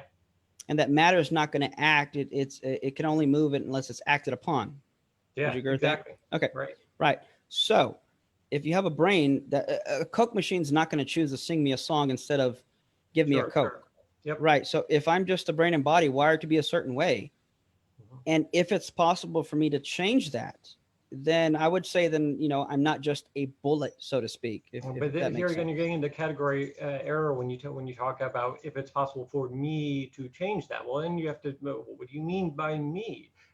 And again, to me, when you say it's possible for me to change it, the me that you mean is my brain. So your statement is equivalent to my brain can change my brain. Like, okay, fine, but that does not imply non-physicality.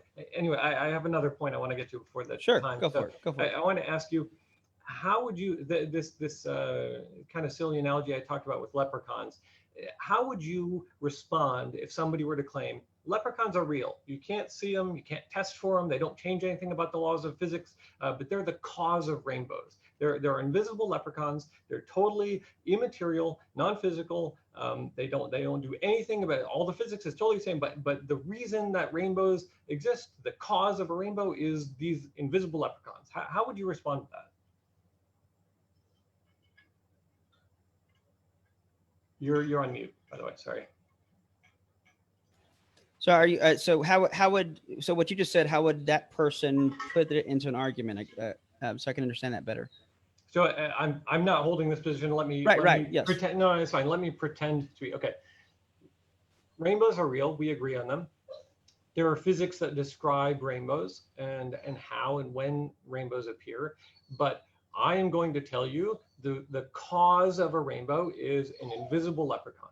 Now, these invisible leprechauns, they're immaterial. They're non-physical. They can't be detected. They don't alter anything about the laws of physics, but the leprechaun is the cause of a rainbow. So if I'm going to assert that the cause of a rainbow is an invisible, immaterial leprechaun, how do you respond? Do you accept that claim? No, I would ask a few questions. So to that person, and I know it's obviously like you're playing the leprechaun advocate, if you will. I would ask the person, well, what reason do you have to believe that? What kind of explanatory power does that give?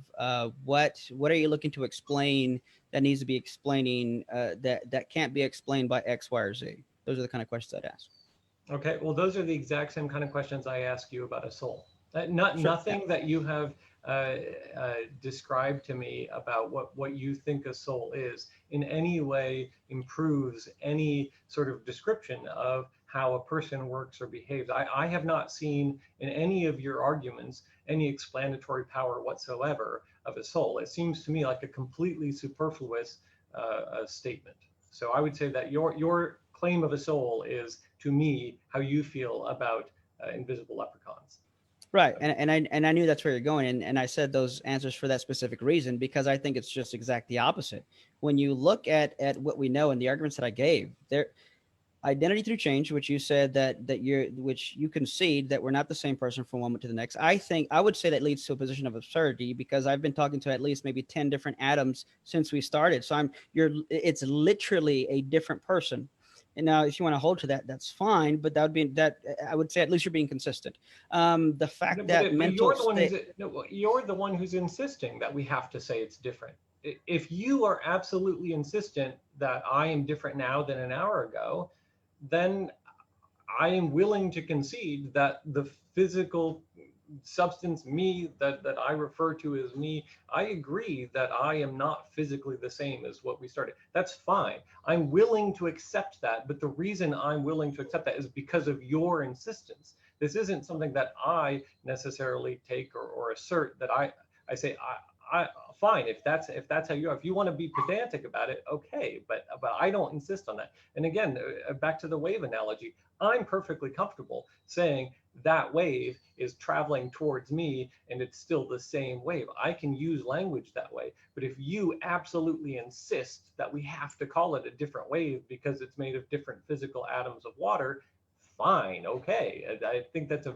very needlessly pedantic position, but you're welcome to take it. Well, so I'm not trying to be pedantic. So this is just this is what's called essentialism, and you look at the nature of a thing. What I'm saying is that would simply be an implication of physicalism. It's not, me insisting on it. That's just the case. And some philosophers bite the bullet and say, yeah, that's. So be it. Yes, I am physically different now than I was an hour ago. Yeah, that's a true statement. I can show you proof. But that's the thing. It's not you different. It's literally a different person that just looks like you. You can't say. I disagree because to me, when I say me or you say you, when you use those pronouns, I am willing to accept the continuity of the emergent phenomenon. like with the wave, I am willing to accept that a continuous emergent, continuous existence of an emergent phenomenon can involve different physical things, but that does not imply an immaterial aspect to that emergent phenomenon. All right. Well, that wraps up our cross-examine time. Good discussion, guys. I'm enjoying listening. We're gonna move towards the closing statements now, and we'll start off with Eric, and then Adam will go next. You got about 10 minutes each.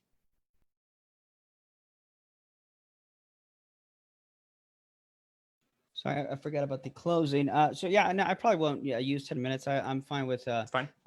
using the time for more questions. So still haven't heard an argument for physicalism or against the soul. I think the arguments that I gave, based on the 2 points, is that consciousness, mental states and properties are not reducible or identical to physical states or properties of the brain. That alone would show they're not the same thing. You can point to correlations, but correlations don't prove identity. They don't establish identity. So that alone would show that consciousness would have to be something more than physical. And I would even go as far as say it's going to be immaterial. You have things like intentionality. You have the fact that the way we know our mental states are not the same way we know physical states of the brain.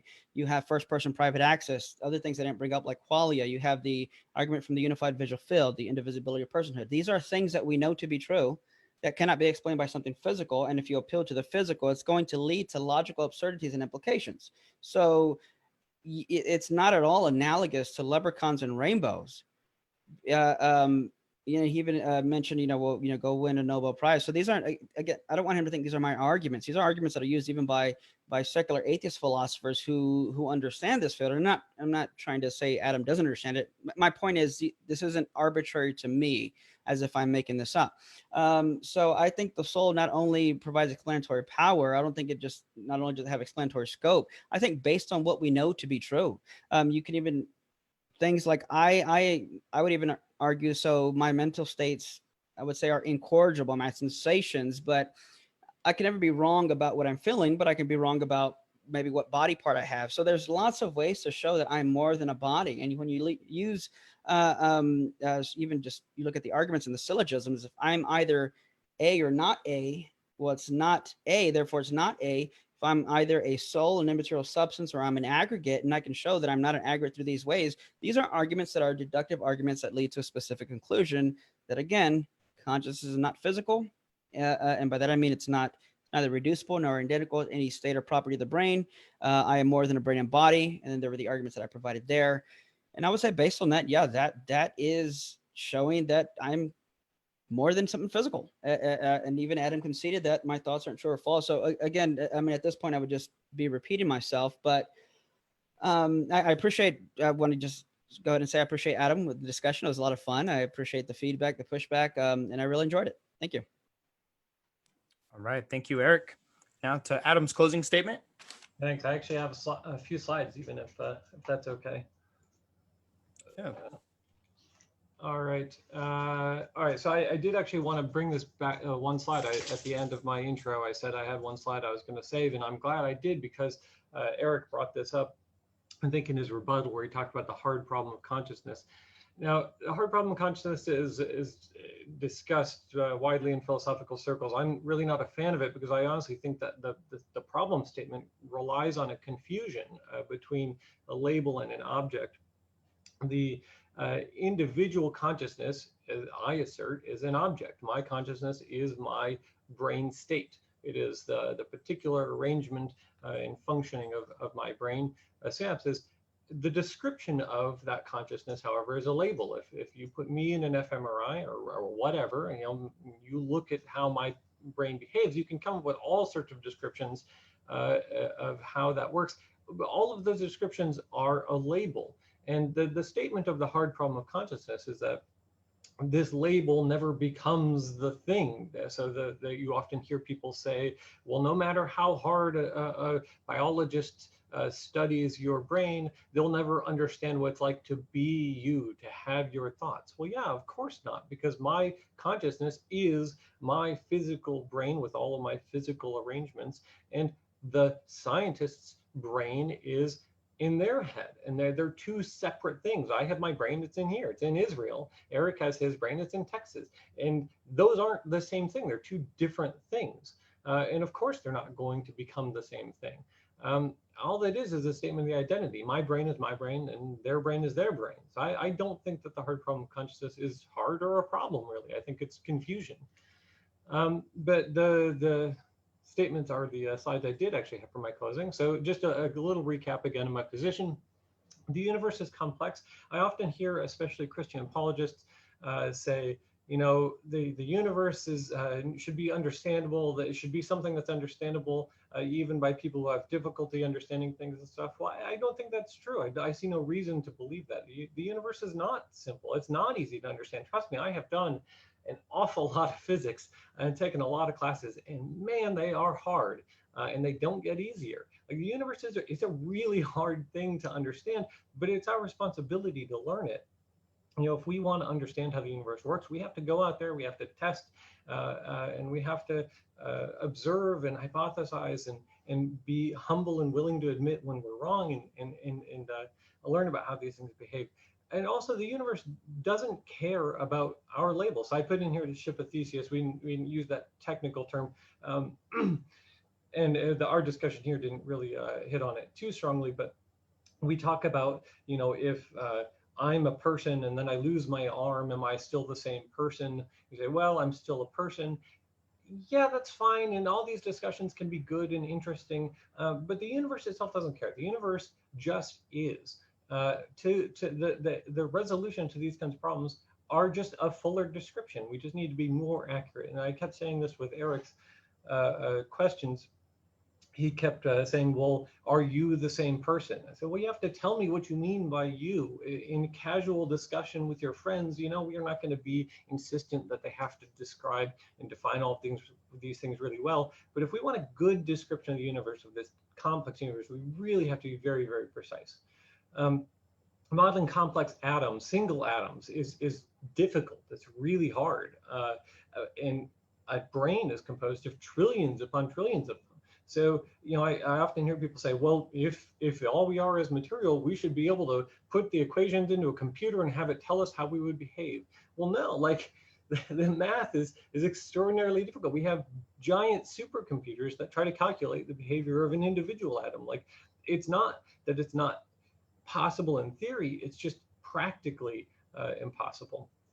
But the lack of a model doesn't mean that we don't know anything. Like I said, physics can actually positively exclude some things. We can say that there are physical things that we know for a fact that the universe cannot do. It's simply, we can derive a test and say, if the universe behaved in this way, then, you know, we would see X, and we can verify and say, well, the universe does not behave this way. So we can really learn a lot about these kinds of things.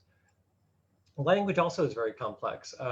Like I said, you know, I don't say don't use technical language. I'm just saying you got to be cautious, be really careful. When you hear these kinds of arguments, you need to be as precise with your language as you want your answer to be precise. It's very easy to misunderstand it.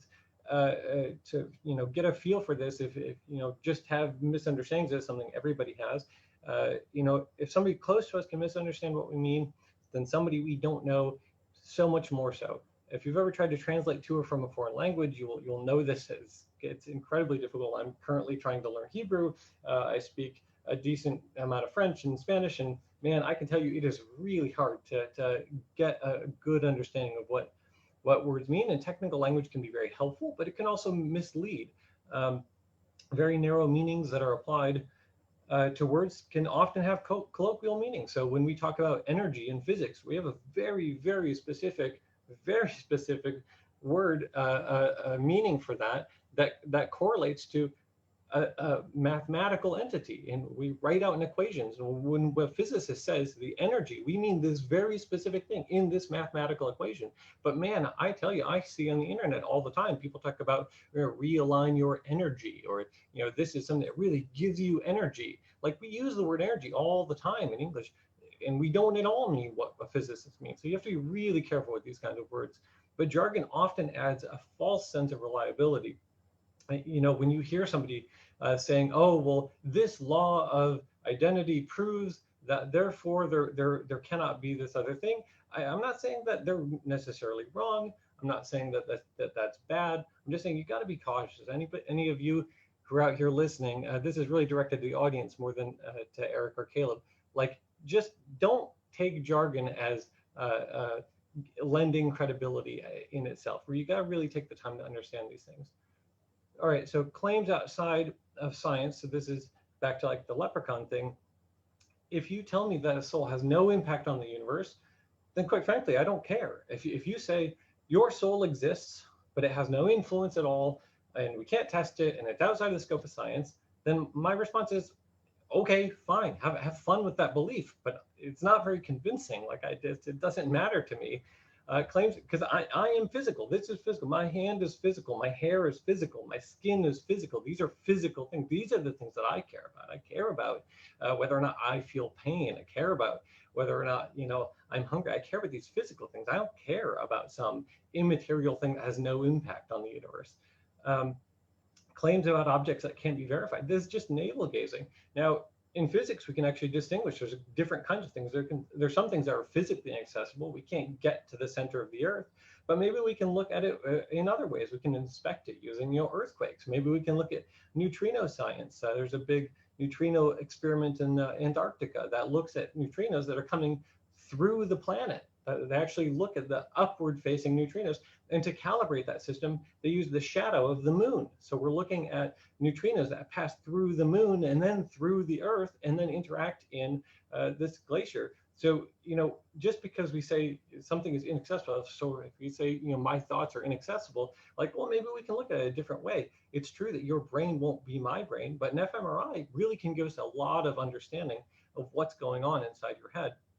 And you can actually correlate parts of the brain with particular things, and then hold up an image to somebody and ask them, what they're seeing, and have some understanding of whether or not they're telling the truth, or you can have some reasonable ability to predict what a person's being shown based on how their brain operates. So we do have some access to these.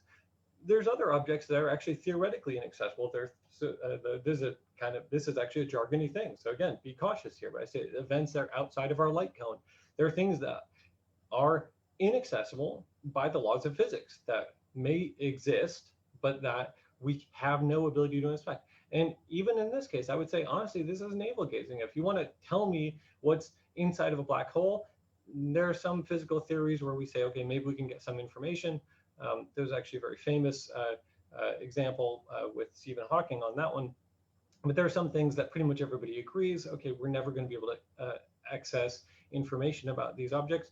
At that point, I say, that's interesting, that's fun chat or after work discussion with friends, but honestly, I don't care that much about it. Unverifiable claims, this is the realm of fairies and leprechauns. This is, if you're telling me that you can't verify a soul exists with science, that you can perform no tests that will prove a soul exists, then quite frankly, I don't care. I just don't see how that is relevant. And the final point I have, I want to say, yeah, I'm coming in here, quote unquote atheist. I actually don't really like that term. I consider myself agnostic. I'm hopefully showing that I'm a pretty reasonable guy, and I'm willing to admit when I'm wrong, and I don't know everything. I clearly don't know everything. I want to say religion is not always bad. I'm not anti-religion. There are some guys out there who are anti-theists. I am not like that. In terms like souls, these can have very deep cultural significance. I'm not even saying it's a bad term to use. I just want you to be cautious. The imprecision of language is a reality. It's not something you have to be ashamed of. We can admit, that we aren't always precise. Like I said with Eric, I'm willing to accept that I am physically different now than I was an hour ago. I'm willing to use the term and say, yes, I'm still me, the same me I was an hour ago. And I understand that that is imprecise language, and I'm okay with that. Community is an important aspect of religion too, but claiming to know more than you do know is, I think, a form of dishonesty. This is something I see a lot among Christians. I see Christians say, evolution is against the law of entropy. Well, I can assure you it is not. I know a lot about how entropy works. I do these things all the time. It's not against the law of entropy. And to claim that you know such a thing if you don't really understand the physics, I think is a form of dishonesty, and that's something that should be discouraged. And I think stigmatizing doubt is really harmful. This is something that lasted with me for a long time. I grew up in a Christian household, and I saw people talk about doubting Thomas, and they would, say how bad that was. Doubt is helpful. Doubt is useful. Doubt encourages us to check and recheck and be thorough and precise in our behavior and our thoughts. And hopefully this discussion has helped all of us do that a little bit more. So that's what I have to say. And thanks for the invite. Hey, thanks again, Adam and Eric.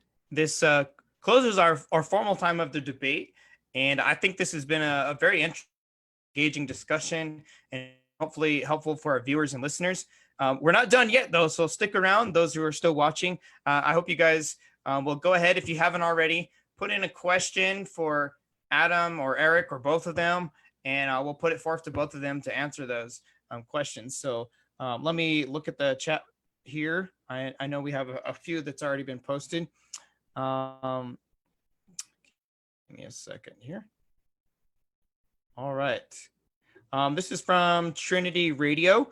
You aren't an ocean wave, obviously. This is for Adam, sorry. You aren't an ocean wave, obviously. How do you explain the continuity of identity for a conscious agent? So it's true that I'm not an ocean wave, but I see no reason why that's not a decent analogy. An ocean wave is actually a very complex thing. And I expect that the person who asked that question would agree that a tree is not a conscious entity. I expect they would also agree that the physicality of that tree is different. It changes over time. It grows. Some parts of it die away, and so the physicality changes. And yet, it's perfectly reasonable in our language to say that is the same tree, even though it's not physically identical. Just because it's complex doesn't destroy that analogy, I don't think. Awesome. Thank you, Adam, for sharing your perspective there. I don't know if Eric, did you want to comment on that one? Sure. Yeah. If Adam's okay with that. Yeah. So a tree is a substance. So the traditional paradigm view of substances take living things as paradigm cases. So a tree would be a substance, and substances are what ground and underlie their changes. They're what ground and underlie all of its capacities and faculties of the thing in question. A wave is an artifact. So I think Trinity Radio's point was on point in that, yeah, but the analogy, of course, for 20 minutes, there's a lot I left out, but like the analogy I use, instead of the ship of Theseus, take a car, you replace the wheels, is it the same car? Replace it, same car. Let's say you replace every single piece of the car, and then you take those replaced pieces and put those back together. You now have two cars. Which one's the original? Whatever your answer is, at the very least, we can all agree that they cannot both be the original, which I think would go to show that purely physical not maintain identity through change. A tree is a substance. A wave is not. So it's disanalogous to compare that to a wave. So I think the question still stands. Do you have a car, out of curiosity, Eric? I do actually. And have you ever changed the tires on it? Me personally, no. Well, I mean, have the tires ever been changed? I just had one changed a few weeks ago. Yeah. Okay. Is the car with that new tire, is that your car? Yeah, but now we're talking about an owning in the sense of like a legal. My name's on the title. We're not talking about the identity of the thing itself. So what you're saying is, if we really want to understand the answer to the paradox, we have to be careful with our language and more precise in the definition of what we mean by your car. Great. Absolutely. And I think I've been precise. In fact, just a fun fact, it's actually because this is the area I study most. The car that I actually have is called a Kia Soul. And I bought it just so I could make some puns when I teach on the subject. So worth every penny. Good. No, in fact, I was going to bring up that. Yeah, I'm glad you did. You talk about it, but this is the whole point I made about the category versus the instance description. Yeah, and like these kinds of confusions, they're good. They're interesting. It's actually the basis of humor. Like we make a joke when our new understanding contradicts the previous understanding. That's the whole structure of a joke. Like, this is part of how humans work. This is okay. All right, let's go to the next question here. We have from Air Church on Facebook. Question to Adam. We'll start with first. How would you explain near-death experiences that continue to occur long after any brain activity can be detected? On what basis would this person claim that they continue to occur? So I would say that a near-death activity or a near-death experience is a particular state of the brain. It's a result of the changes in the brain state, because again, I believe that the consciousness is the brain state, and as the brain changes, just like with Alzheimer's, it changes, your personality. It is equivalent to an experience. So a near-death experience is an experience in the same way that anything else is an experience. It's a change in your brain state.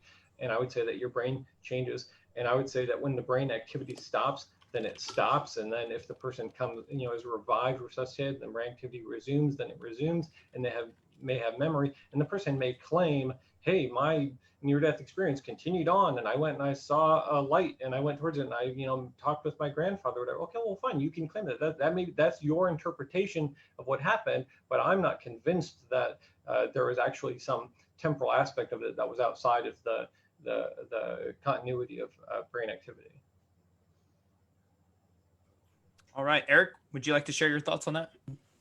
Yeah, so I'm not sure how familiar Adam is with near-death experiences. I think they do happen. I don't think you need that to make a case for the soul, but what they were getting at, it seems, and there's been scientific studies done, and of course you can only do so much, but where doctors themselves have signed off. But so there's instances where we know that there's no brain activity at all, there's no brain firings or brain states, and yet people are still able to report something while they're in that state of technically being medically dead and even put under. And there's even there's a lot of interesting cases, and I don't want to take up too much time talking about it, but like, for example, there was one case where this lady had a surgery done that she had, I think it was like a tumor, and it was such a rare condition that I think only 2 other people in the entire world were qualified to do this kind of surgery. And the way they do the surgery is interesting. You have to basically lower, because of where it's at, it's such a radical surgery. They basically have to put you under, and then they freeze the body. So they have to lower the temperature down slowly, and then they cut the person and take every single ounce of blood out of the person. So the person is dead, no blood in them. The body's frozen at a certain temperature, and they only have a certain time window where they can perform this surgery. And it takes so long. And when the lady came back, they had to put the blood back in at a certain time, slowly raise the temperature back up of the body, then resuscitate her. She was able to describe with such high accuracy how this procedure worked. And this is not something you're going to see on a movie. It's such a rare procedure. The layperson probably has no idea what it is, but she was able to describe it. And there's other instances like this where even one doctor said, I could literally take this person's testimony and use it to teach a class. It was so accurate. So I think there's a lot of validity to near-death experiences when there's no brain states or brain function at all happening. All right, thank you, Eric. I have another question by Scott Hudson, and we'll start again with Adam. He says, do you believe that you stay you over time? What is it about you that stays the same since your physical body is in a constant state of change?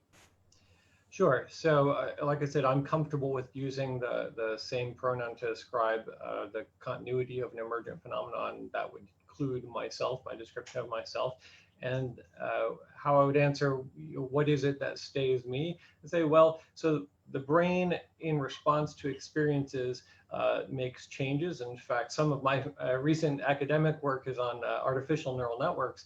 So I have a little bit of understanding in this regard too, that when a particular synaptic connection is something that is reinforced for some reason or another, the strength of that synapse is increased. And when it's something that's not reinforced, it eventually decays away. And so the brain is really a network of these neurons and these connections that are variously strengthened or dying away depending on one's experiences. And so the fact that some of the physical atoms change, or some of the molecules change, or whatever, even despite that, the structure of these connections tends to stay similar. I would say that structure is what I would say, referring to me as a personality in my consciousness. I would say that continuity of that structure is what I would mean when I would say that I continue being the same person. My brain, even though I expire and I'm not physically exactly the same as I was an hour ago, my brain is pretty darn close to what it was about an hour ago. All right, thank you, Adam. Eric, how would you answer that? Yeah, I mean, like I said, at this point, I'd just be repeating myself. But yeah, if you're just an aggregate reducible to a brain and body, you're not going to maintain the same identity change. I think just it's intuitively and self-evident that we do maintain that there has to be something. What he's getting at is there has to be something that underlies the change. So there has to be some type of continuity and grounding of that identity that's going to help it remain the same throughout change and part replacement. So on Adam's view, not only are you not literally the same person, the same self that you were when you're 5, it's just a lookalike that happens to have your same memories. But if I am the same person, then there has to be something more than physical, and that doesn't just apply to physical parts. You can even, things like memory. If I get hit over the head and lose my memory, and I don't remember who I am, then Adam, I think, would have to say I'm not the same person. But suppose I regain those memories. Did I go out of existence and then for like about a few days somebody else existed and my wife was in bed with another man, so to speak, and then 3 days later I came back to exist once again? Well, I think it's an absurd conclusion. I agree that's absurd. I'd really like to address that if I. Yeah, go for it. Finish up. I want to address that. Go ahead. Okay. Yeah, go for it. So this, I think we had a little bit of this in emails too. So I think that you're actually flipping our positions here. I agree with you that is an absurd conclusion to say, an amnesiac who then regains their memories is stopped existing and then began existing again. I agree. I think that's totally absurd. I don't claim that. In fact, I think that you are the person who has to claim that, because you talk about yourself being the thing that it's the seated in the body, but that yourself is the thing that continues and that drives your I assume your preferences, your tastes, or whatever.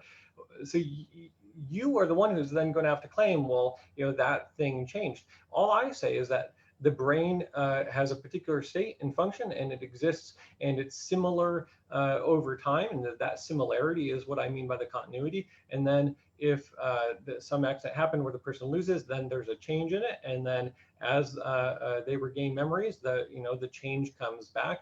And I'm perfectly comfortable with saying that the degree to which the new person now resembles the previous person is variable, and I'm comfortable with this change in ambiguity. And I think that you're the person who makes it a binary. You talked about degreed personhood, and you claim that personhood is not degreed. So you think it's a binary. I don't think it's a binary.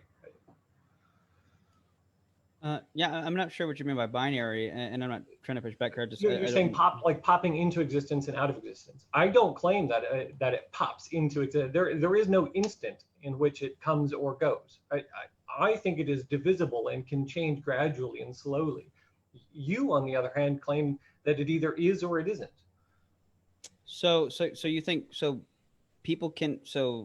someone could be less of a person than me?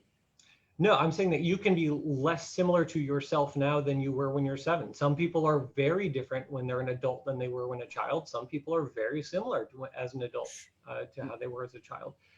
Right, but I one person that it's continuous and that the person started existing and then stopped existing. But okay, so I think there might be some confusion of categories here. I'm not saying you're no longer a person. I'm saying with regards to degreed property. So I think you might be unintentionally perhaps confusing two of my arguments. So I'm saying no one's more or less of a person. Just like the number 6 is not more even than the number 2. It either is or it isn't. And I think that's what personhood is. But I don't think people come to be persons or lose being persons. Yeah, they can fluctuate in other aspects, but I'm just talking specifically about personhood with that particular argument. Okay, yeah, I think we're getting a little bit off, and again, we're confusing the category and instance. I'm not saying that a person becomes more or less of a person. I say they still fit in that category. I'm saying a person becomes more or less of the person that they were. The individual changes, the individual instance of the person changes, and I'm comfortable with these changes. my interpretation of your argument was that you were less comfortable with saying that a person changes. I have no problem saying that a person can, and this goes back to the necessary properties versus contingent properties. If I dyed my hair, I'm still me, because and it's not essential property of me having this color hair for me to be me. But like, for contrast that with like the number two, it makes no sense to say that the number two could lose the property of being even and still exist as the number two. That's just that's a but you claim that you still exist. You claim that you are a soul that has a body. You claim that you continue to exist over time. So I assume you claim that your soul does not change.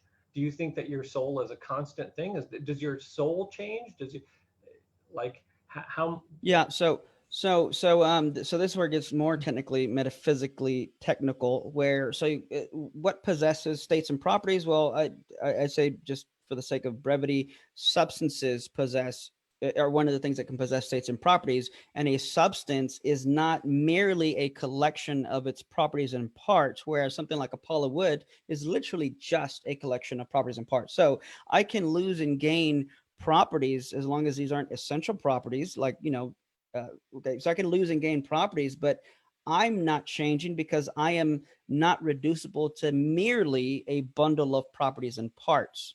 So that's what the argument is getting at there. Okay, well, that's good. I mean, I think that's actually a pretty good distillation of our differences. I take the exact opposite view. Yeah, that's helpful. So I got about maybe one or two more questions for you guys, and we'll wrap it up. So I guess I'll start with Adam. Now, you said you reject determinism, and so I'm wondering how do you justify free moral choices? And I guess follow up to that is, do you think that objective morality exists? I do not think that objective morality exists.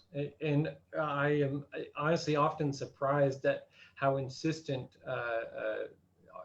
typically Christians are that morality must be objective. And then they will often claim that they get their morality from the Bible. Well, go read the Bible and read some of the laws that are in there. There are laws about how much you have to compensate, literally how much, how many shekels does one have to compensate for the death of a farm animal owned by another person. If you're claiming that the Bible is a set of objective moral truth, then you must necessarily then insist that the exchange rate of the Israeli shekel is an absolute universal truth. I think that these kinds of claims are utterly ridiculous. So no, I don't believe that there is an objective morality. I believe that morality is again a human concept, and it's one with a lot of ambiguity. It's a very useful concept. I'm happy to buy into that concept and to discuss it, but it's very much a human construct. And like I said, with free will,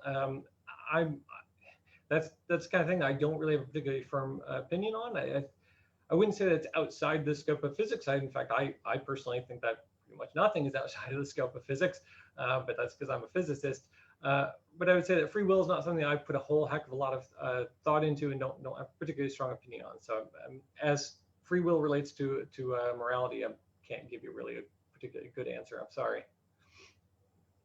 Okay. Yeah. Thanks for sharing that, Adam. Eric, you want to comment on that? Yes. So that's an entirely different kind of worms, and I don't want to go into Southern morality, but I am a bit shocked that you would say that morality is not objective. But if it's not objective, if morality is nothing but a convention and subjective, then by that own line of logic, you should have no problem with anything the Bible says, because it's just a preferential issue. It's like saying, I ate Taco Bell today, but Adam went to Burger King. Oh my gosh, how can you believe that Adam went to Burger King? Well, it's just a matter of preference. You eat peas with a spoon. I use a fork. Some people use a knife. It's just a matter of preference, because if it's all subjective. But if it's objective, then if you're going to point to something being objectively immoral, then I would say that goes again, it's another kind of worms, and I won't be able to unpack it, but I would say that leads to necessarily that God must exist if there is objective morality. Otherwise, it's just a matter of preference. There can be no moral progress. And I don't make the claim that we, quote, get our morality from the Bible, and neither is that the argument from morality. The argument from morality is simply that if objective morality exists, then God must exist. And if there is no God, there can be no objective morality. But I would at least say Adam's at least consistent in that if he would call himself an atheist, then yeah, I would say then objective morality wouldn't exist, and I can at least applaud him for being consistent there. All right. Yeah. Thanks for breaking that down. I know that is a whole nother can of worms and a whole nother debate too. I always like to ask this question, almost any topic we're dealing with. Just it's interesting to hear people's response. I want to hear from both of you guys. Who do you think that the historical Jesus is, and what do you think will happen to you after you die? All right, go ahead, Adam. Sure. Although I started as an art historian and was a history major for a while, I'm not particularly strong in ancient history. My general impression is that it's certainly plausible that there was some individual human who either was known by that name or came to be known by that name. I won't reject that. 2,000 years is a pretty long time. Records are not particularly strong. We can certainly dig up some artifacts and have a decent understanding. I mean, I live in Israel. Like archaeology is a big part of what people do here, and we have some knowledge. But when you talk about like an individual specific person, unless they were a ruler, and quite frankly, even if they were a ruler, we really have a very difficult time giving any particular details. So, was there an individual named Jesus in this area about 2,000 years ago? Maybe. If somebody digs up something tomorrow and says, "Hey, look, here's evidence there was this guy named Jesus," it's not any skin off my nose. But do I think that this historical person, if they existed, do I think that they broke the laws of physics with miracles? No, I do not. All right, thanks for sharing, Adam. Go ahead, Eric. Yeah, so we're just opening all kinds of cans of worms right before we end. There's a lot to say, and I don't want to take up a lot of time, to be honest with you. But so, who was the historical Jesus? He was God incarnate, my Savior. He's the one that came, sinless, died on the cross. And historically speaking, we can say, let me put it this way: from history, and based on what we know in history, I would say that we can that we know that God rose Jesus from the dead, and if God rose Jesus from the dead, then Christianity is true. He mentioned that was 2,000 years ago, but that if someone wrote, let's say, an article about our debate tonight and wrote it tonight, just because 2,000 years have passed, that time frame of how long it's been doesn't affect the time of the records we have of what happened, and the records that we have of Christ's life and the history there are very, very close to the actual events. Some of the closest in history, and historians themselves, secular, Christian, or other, would agree with something like that. And then he said, do I think Jesus was someone who wrote the laws of physics? That seems to be a Humean understanding of miracles, which is actually it's something I don't think any scholar holds to these days. That Humean view of miracles that's been well debunked. That's not what miracles are. But again, another can of worms. Jesus, he's someone who existed, who's still alive, who was resurrected. He is my Savior, and I pray Adam comes to know him. All right. Well, that concludes our time tonight. I really enjoyed this discussion. Adam, I know it was last minute. We had another friend of mine who's going to come in here and debate with Eric, but I think you have done a very good job and provided a very engaging discussion. And thank you also, Eric, for sharing as well. So thank you guys for watching tonight. I hope you guys will like, comment, subscribe the Engage Truth YouTube channel, or check us out on Engage Apologetics, Facebook, or on a Spotify or Apple Podcasts. And please share this podcast with other people, and so you guys can maybe continue that conversation offline. And we have other episodes coming up here in the future and interviews. So hope you guys can check those out. Thanks for watching, guys.